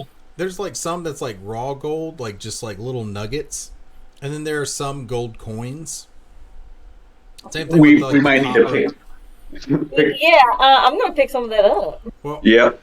I need And when you you say some of these creatures, do you mean the Zerps or the the Zerp. centipedes? There's more Zerp in here, and I need you to all make me perception checks. Oh dear, I do not bide well with this. Do I get a second dice roll? Not Or just one? yeah, just a straight roll. I got 7. It's a 5. 5, 6. 6, Well, plus 2, so 8. I got got an 6. 6. So success. What'd Sid get? Sid got a 7. So I got a 7. All right. So everybody sees this. In particular, live, you see this small Ratakis, Okay. and he is barking orders at the Zerp. And you can tell there's one Zerp in particular. He's very well outfitted. He's got leather plate armor. He's got a short sword. He's got a crossbow strapped to his back. All of which looks in very good condition. You recognize this Ratakis as Zek. Zek was part of the group, the mercenary group you were part of, that you are now hunting. Okay.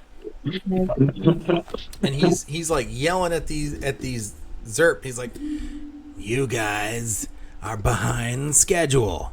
Get a move on, or do I have to feed more of you to that stupid centipede?" So, The centipedes weren't the bad guys. They just had indigestion from eating these things. I know. Poor thing. And with your, I'm going to say with your perception checks, you can see like, can you see this new map over here? Yeah. Where my mouse is. There's like, I didn't put it in here, but there's like a pile of like saddles, and they look like they've been designed to fit on the centipedes, right? So like they're beasts of burden almost. Okay, so someone does have centipedes as kind of like pets. Okay. Yeah, it's mounts. Yep. Yeah. Sick. Well, I guess old Sid was right again. yeah. Since I got a natural 6 with that roll, would I remember anything about Zek's personality or like his fighting style or things of that sort?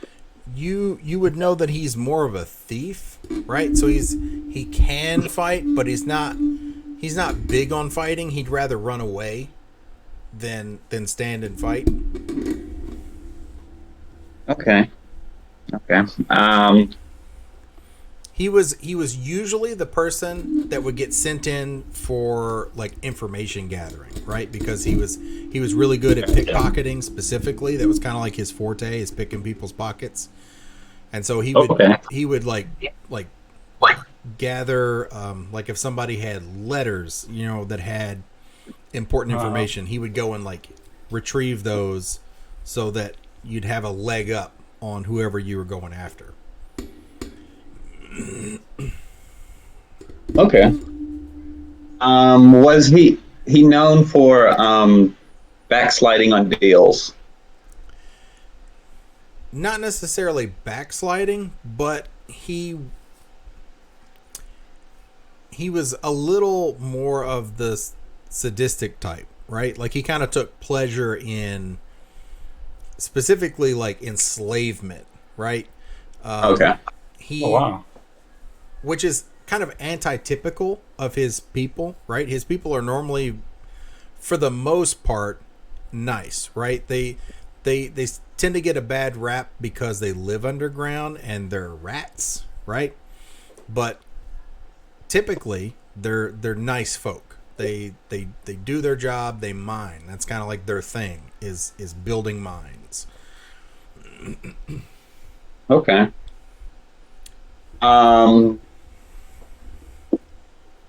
Leave. I don't know if he'd probably tell the rest of the group that he knows who Zek is, but he's like, I have a feeling that we need to incapacitate, not necessarily kill, but incapacitate that little rat. Do you think he's the one in charge of the ZERP? Yeah, but he also seems like a crappy boss. What if we made a deal with the ZERP? Yeah, they could stand to improve the working with conditions. Yeah. There's definitely ways to do things safer than what they're doing over there. I'm surprised more of them haven't gotten injured smelting the metals with such a crude forge. And he'd already fed some of them to him. What if we just appeal to that nature and be like, hey, we could pay you 20 gold right now, and you don't have to fight us, and you just leave us with him. You can carry about your business. Well, let's try. Leave like, I like my plan, but I'm no negotiator. Oh, I'm going to maybe the captain. That's what I was thinking. I'm going to take a perception and see if there are any of these other centipedes around. Okay. So it'd be 5. 5. That's a success. So you can see there's a over here to the right, this doorway, there's a busted fence right here. You can see where it's like busted outwards, and there are a couple of ZERP over here trying to like patch it back together. They're like trying to reinforce it. They're taking off broken pieces of wood and like searching through like these piles here and like trying to find wood to fix it with. You can tell they're not particularly good at fixing things, but it's kind of, you can tell that it's a fence of some sort. So while Sid and Leave are having their conversation, I'm going to say, guys, we might need to focus our attention more over there, pointing towards the fence. And I look at Leave specifically, I go, what do you smell over there? He kind of gives a sniff and he's like, You smell centipedes. well, I'll give you 3 guesses. One's not a witch.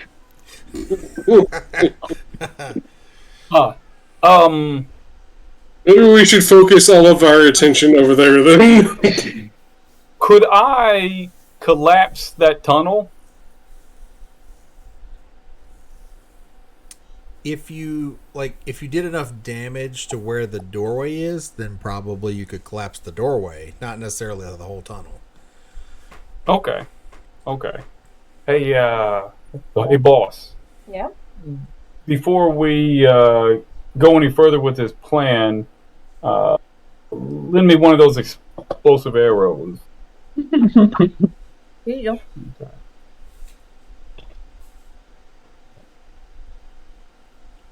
All right. Liv, why don't you explain the plan to the captain? I'm gonna take a little stroll. Well, the initial plan was obviously this little rat man is not a great employer. Mm-hmm. What if we just offered the dirt, say like 20 gold, to just let them. They just leave and leave the rat with us. Okay. I mean, I have no quarrel with the Zerp, but Either. that little rat I've seen around before, and he's not a good guy. All right. Oh, also there is a broken centipede cage. Okay. Yeah, not too far away. Okay. Very subtle. Good job. I'm following that plan. Well, I'm like, well, I have no skill in negotiation, Yeah. so Got that. But we're Perhaps- gonna need you to do the talking. Oh, okay. So, what Zerp am I going to be talking to? Yeah, Like, have you guys looked out one for me well, to talk to, or what? I was planning on just, if you want, I could sneak up and grab the rat by his armpits, basically, and lift him up in the air, and then you have our little conversation. I mean, it could work. Oh, just like He's gonna incapacitate the boss. while While we you talk to- okay, yeah. just talk to all the Zerps. Yeah. Oh, Yeah. okay. I got it. I got you. Okay, so we're going to be offering them a better position than what they have now by giving them We're gonna pay them, and we're gonna teach them to work more safely down here. okay. The commander's probably standing like right in here somewhere. He's like picking up loose coins and stuff, sticking them in a little bag. Why don't you tell Nathan what you're doing before you roll that die? Rolling persuasion because Oh, so everybody wants me to You're just gonna waltz right up to him. Yeah. Okay.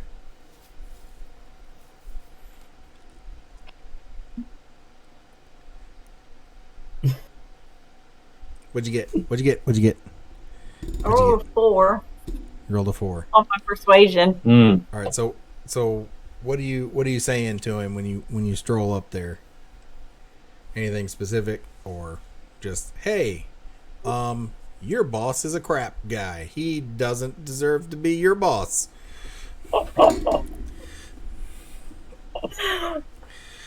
Well, I guess it kind of like that. They're just saying it's like, hey, I noticed that your boss isn't very nice to you guys.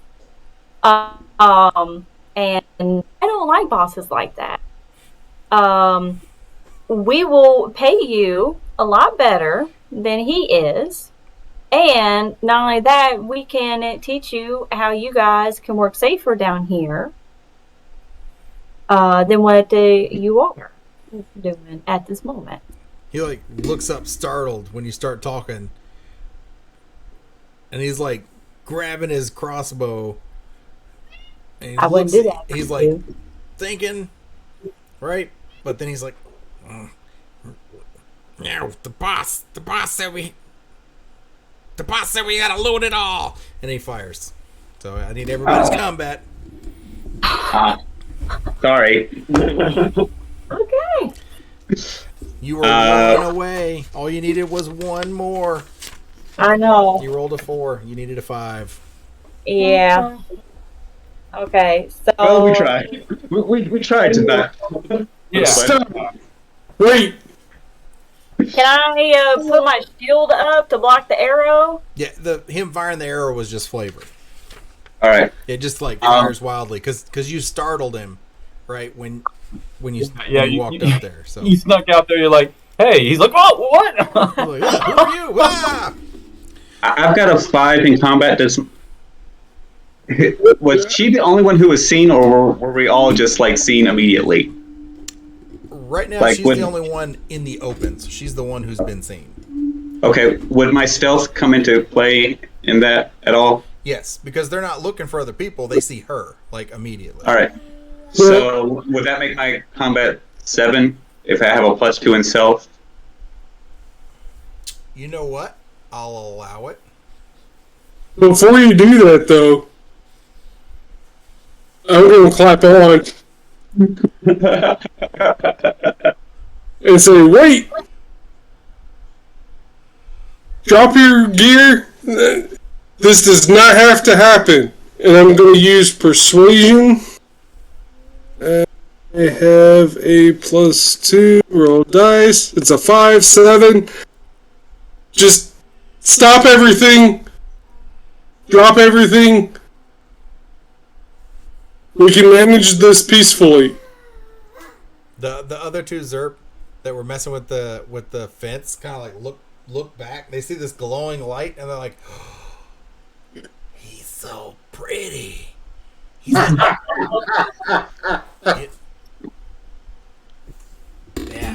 I like the way he looks. We should listen to him. And they put their weapons down.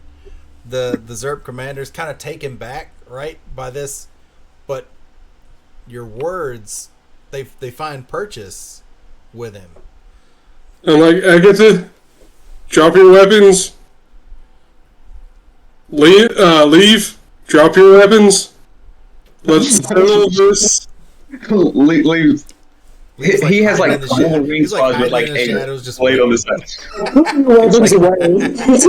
Leaves just hiding in the shadows, waiting. He's like, He's waiting to come out.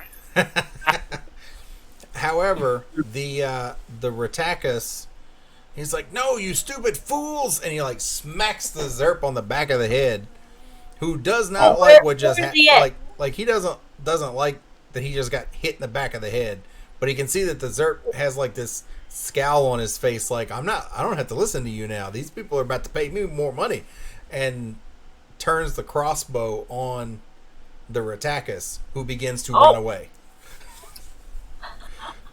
Can I tackle the Rattakus as he's running? Yes, you can, because he did not spot you, so he is unaware of you. Well, yes, you may. All right.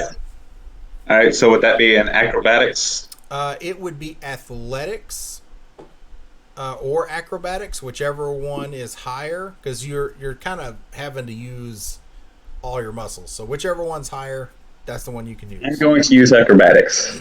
All right, it is a contested. 5 + 2, 7.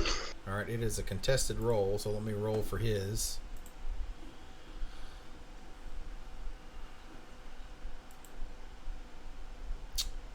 Well.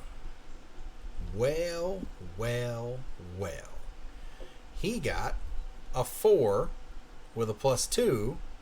That's giving him, a 6. Giving Well, him a 6, which means, sir, you have beaten his roll. So he's like trying to run away, and then all of a sudden I just pounce on him out of nowhere, and it's like I have him like pinned, and I have like the claws at his throat. I'm like, you might want to rethink your actions now. I feel like Sam should get some kind of racial advantage since he's a cat and this is a rat. I know, right? Another +2. Because we're natural enemies. Right. You can tell he's kind of scared, right? Because hearing your voice, he automatically knows who has just pounced on him, right? Because the last time you were with this guy, they left you for dead. So like this guy is like super afraid right now, and you can you start sniffing the air, and you're like, what is that? He's like peed himself, so there's like pee soaking into the ground now. Like, well, I'm glad I'm on the other side of it.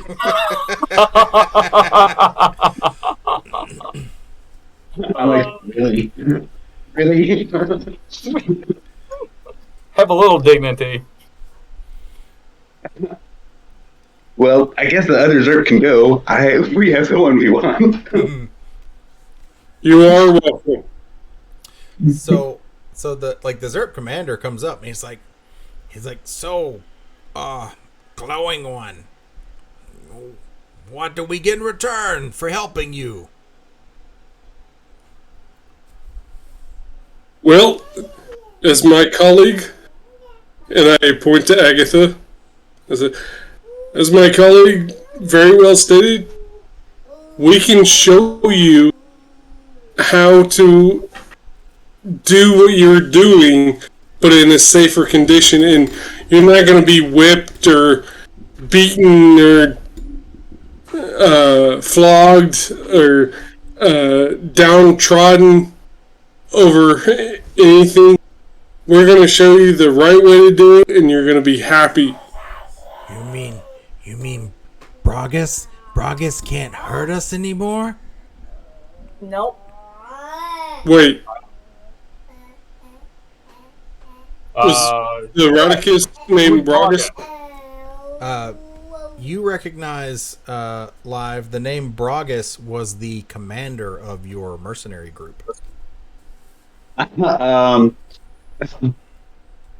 It's like leave said, is Bragus here now, or is just Vec here? No, Bragus only came once. Bragus, he killed our shaman because our shaman, he didn't want to share the crystals. We mined for the crystals, and Bragus wanted them. Our shaman said no. They were special, and then he fed Bragus to the centipedes. That is very sad. You don't happen to have an idea of where Bragus is now, do you? No, we only stay in the caves. This is our home. We were born here. Thank you for your service. Do you guys use the centipedes to dig holes? Yes, we use them as our mounts. They help us move our food and dig our tunnels. How did Bragus feed your leader to the centipedes? If you have them tamed? He killed the old queen. The new queen, she needed to feed to get big and strong. And so, new queen doesn't know shaman. And so, he fed shaman to new queen. Is the new queen still dangerous? I have imprinted on her, so she knows me. I can control her. Okay. All right. She's still very young, though. Hasn't had a brood yet. Well, I'm sure that'll fix itself in the due course of time.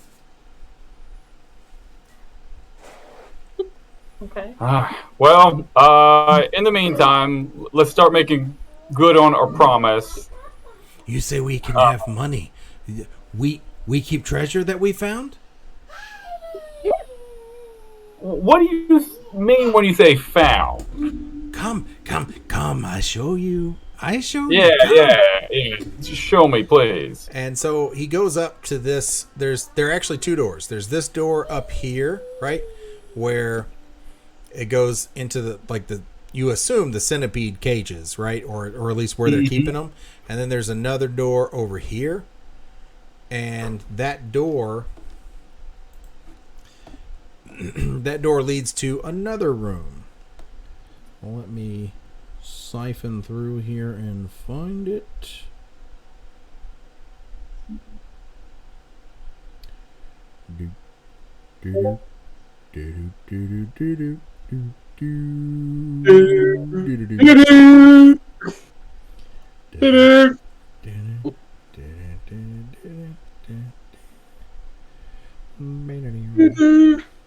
Well, I don't see it. I might have to download of the map because I may not have downloaded it.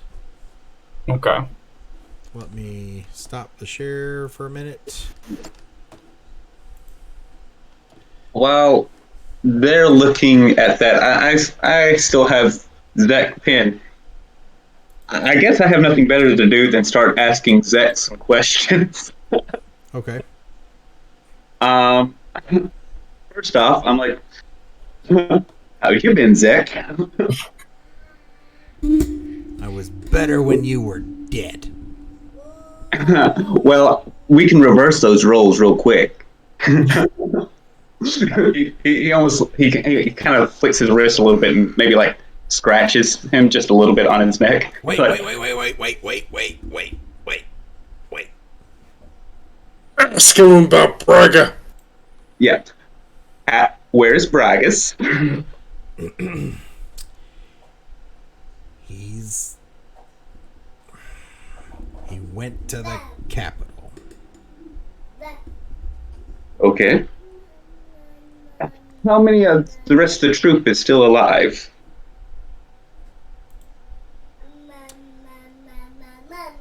All of them. Okay. Except for Now, you, apparently. the next question, Zach, is: do you want to live? I mean, I think that question kind of answers itself. Hmm. How about you make yourself useful to me? How exactly? Well, you say he's in the capital. You say all of the crew is still alive. Yeah. You've always been good with information. Uh-huh. How about you? And you were very good at keeping tabs on people. Yes. How about you give me that information right now? And he might not eat you. He hears Agatha say that, and he kind of does like a smile, like an evil grin. He's like, Make an intimidation check. okay. With advantage, because he is surrounded and all of his allies have turned on him. Oh God. Two natural ones. Oh. I'm more scared of Bragas than I am of you, so Well, Zach, you just let those centipedes out, and the townspeople will want someone to punish. And I hear executions are pretty brutal, so... I didn't let them out. They escaped. These stupid Zerp are inept. But, you see, you're the boss of this little ring. That means all responsibility falls to you. Oh, crap. Yeah. No, I'm gonna go. Yeah.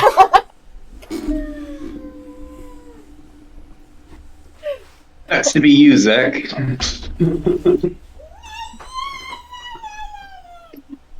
All right, so I'm assuming this is the room that they've taken me to. Yes, that's the room they've taken you to. You can see they've made like some fortifications, right? They were trying to protect everything, and you can see up here there's a doorway and a hallway that goes even further. Make a knowledge check.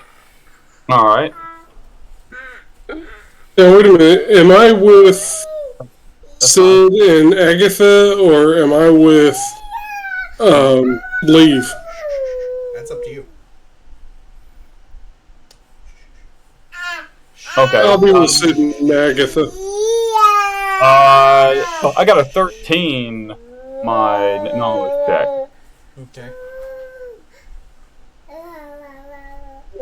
You can tell from your knowledge roll, this is a piece of a ship. Huh. And parts of it are still working. You can see like the sparks are like arcing out. It looks like they were keeping like prisoners in cages and stuff as they came through, right? Mm-hmm. There's no current prisoners, and there's like some bones of some strange large humanoid over here in the corner. Seems to be long dead. You know, whoever it was, the Zerp didn't kill him. What were you all using this place for? All of the materials go through here. His pathway goes out to a cave. We stack it all there. Yeah. Show me more of this place. Is there more with this type of architecture? This is the only room. The other bits are collapsed and caved in. We've been working for months digging out other parts of the ship. I'm going to do a search on these crates and open them up. Okay. Search. Nope, that's just a normal roll of the dice. 4. You don't really find much other than... Are you quite done? Thank you. You don't really find much other than like bits of wiring and you're not sure what to make of most of it. Alright, well, I take it back to Sid, since he seems to be the expert on rewiring things, and see if he can make anything out of it. Okay. With that, give me a second, because I have a toddler here who has decided to turn the house into a nudist colony. So give me a second. I need to put a diaper on somebody.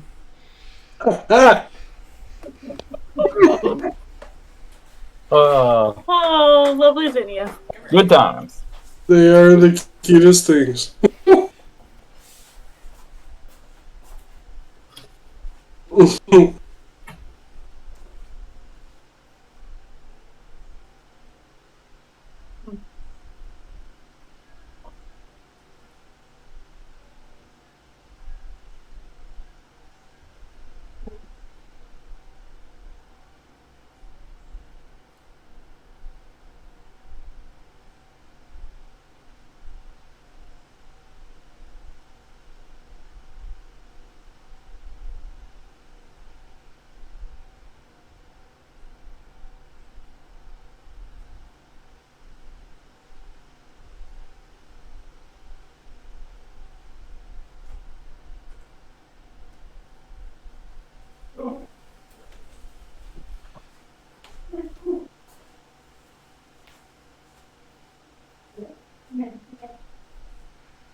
Okay.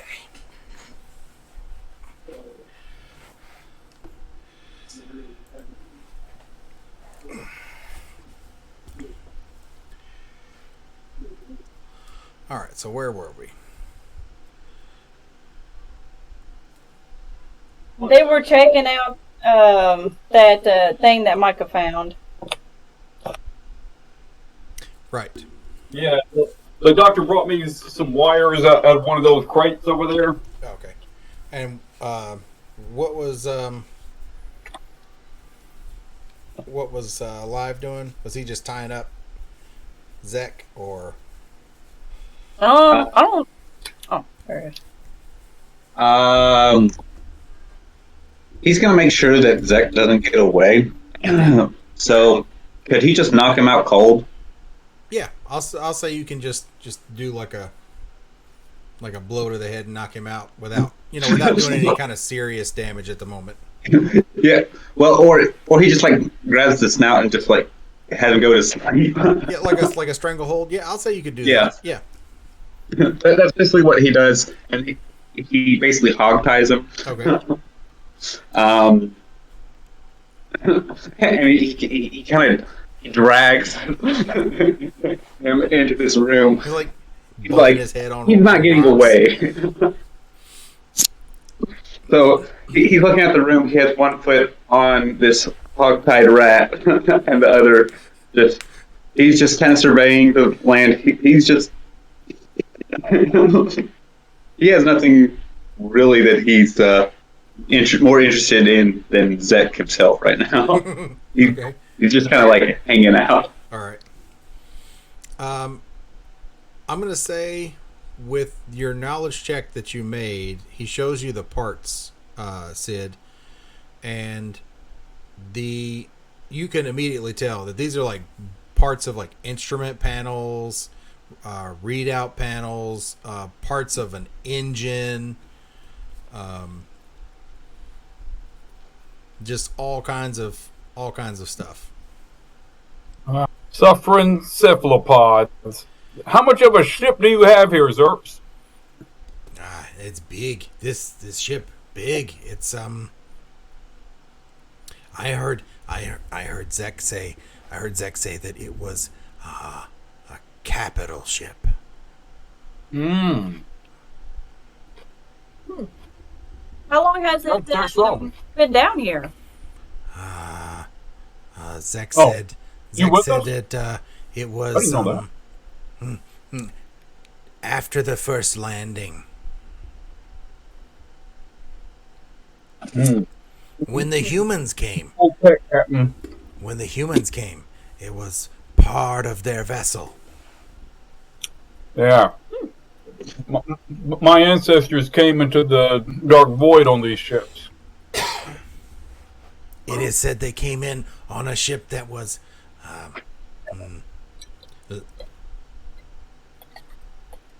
bigger than anything we had ever seen. Bigger than the Atura Mountain. Yeah, that's what the old stories say. Hmm. Lee just kind of interjects. Does it still run? No. Well, parts of it. It's Well, scattered it all depends over the on world. my run. Obviously, there's still it's still got juice in her. This part does, yes. I doubt she'll ever fly again. I believe they called it something like it was what is the word? A station. Station. Well, that doesn't make any sense. If it's a ship, it should travel. But if this is some kind of station, that means it doesn't travel. This is the station wagon. This part of the ship was called a station. Station. Station Nation. Maybe they're referring to just one section of the ship. Maybe. Is how we call part of a vessel its station. Okay. No, I'm not sure. And with that, as you guys are having this conversation, you hear this kind of crackling noise, and then a deep, gravelly voice echoes through the chamber. I see you have found my toys, and it seems Zek has failed in his duties. A shame. What a shame. Do I recognize the voice? You do. It's good to see you. Live. I assume this is Bragas. Yeah. Well, Bragas. It's good to see you too, I guess. Now I know that you're still alive, at least. It's more than I can say for you. Oh. Well, What we apparently have planned. could I try to deceive him and basically say, well, you know, Zach already told us everything, so you have nothing. Yeah. Let's see. So it would be persuasion, the deception part of persuasion. Oh. You got deception is its own skill. It's a separate skill. Yes. Yeah. Go ahead and Yeah. make a deception check. It's gonna be a hard difficulty. It's gonna be a 9. Because Would I get an advantage because Zach's nature is kind of save its own skin first? I would say yes, because he knows how Zek is, that he's always looking out just for him. Uh-oh. Mm-hmm. I think Paul and Sarah dropped off. Now, am I with him now? Yeah, I'd say I all of you are Walk away for a little bit. Yeah, So all of you are in the same room now. I can actually give Zach a sedative to tell you what you want him to tell you. Oh well, I think we're talking to Bragas right Yeah, now, trying and I'm trying to make it sound like Zach had Yeah, but already you betrayed wouldn't him. have to. You wouldn't have to bluff him or anything. Well, I'm trying to lie to him because I have nothing to do right now. Because if Zach wakes up, he can just tell him that I didn't tell him anything, All right. and then we learn nothing. Well, I mean, it makes sense because he's literally a rat. So Yeah. Oh, I got a nat 6 and a +2 in my deception. So you roll that 6 again. It's a critical success. Right? well, if you got a +2, that's 8. And if needs he's a going to 9. roll, he's going to roll at least 1. Yeah, he needs a I rolled a 1. 9. Roll 1. So you got On my 9 second one. exactly. You can hear in his voice that he's slightly frustrated. Well, it doesn't matter anyway, because nothing Zek knows is going to stop our plans. And when you step in the way, I'm going to clip off those ears. Stay out of my business, Live. I love haters. Wait a minute. Listen.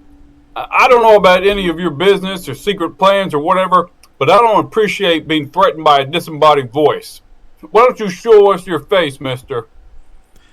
Well, Sid, I'm glad you asked, but unfortunately, I'm not here. No. And then the you hear like this. Why are you glad I asked if you're not even here? Then you hear like this like kind of like screeching tone, and then a click, and everything goes silent.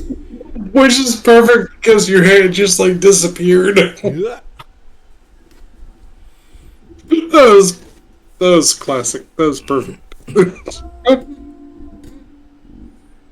Well, that wasn't very productive and very frustrating. Who is this guy? Wait. I have a question. How I've got a lot of questions. know your name? Ooh, isn't that a good question? That is a pretty good question. And Because he called you by your name, so he must have like a camera or some sort of listening device down here. or maybe he's heard of me. No. I mean, I've got quite the reputation in the seafaring community, Miss. And with that, Captain.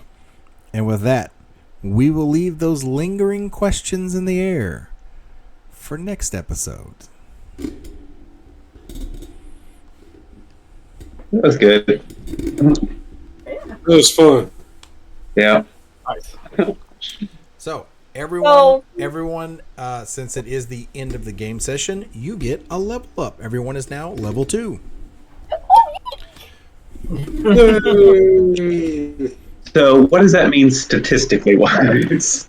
So statistically wise, Means nothing. you go Absolutely nothing. you go to your character sheet and you get everything stat wise that your that you would get from your background. So like your HP, you get your background HP every level.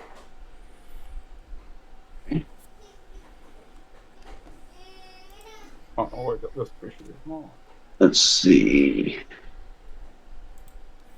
And since we changed it around for the general abilities, I believe that's the only thing that goes up is just your HP. Okay.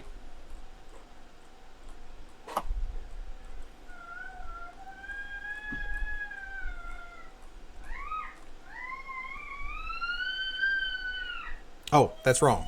If you have powers that deal damage, they now do 2 die of damage when you roll. Okay. So it's a maximum of 5 die.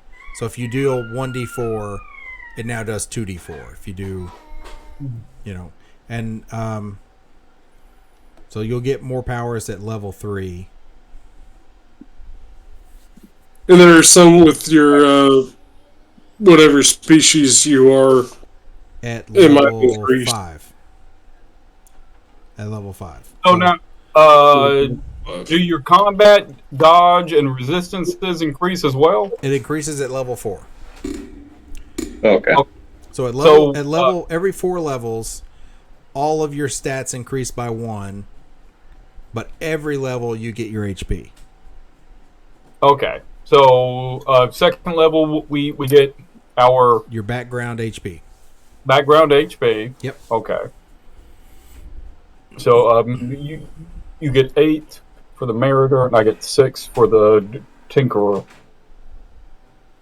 And you don't get any increases to like dodge or anything? Not until level 4. At level 4, all that goes up. Yeah, it increases by that much. Yeah. Oh. Well, Lee is feeling pretty good about himself. He touched a bad guy, and he got healthier because of it. Yeah. That dude is a little creepy though. Granted, yes. And I healed a couple people, so I did my job. Oh, yeah. Yeah. Lou Jones. Yep. Helped heal some people in the town. That earned you some goodwill. Helped heal your one. Clap off. It's over. With that, we will end the stream.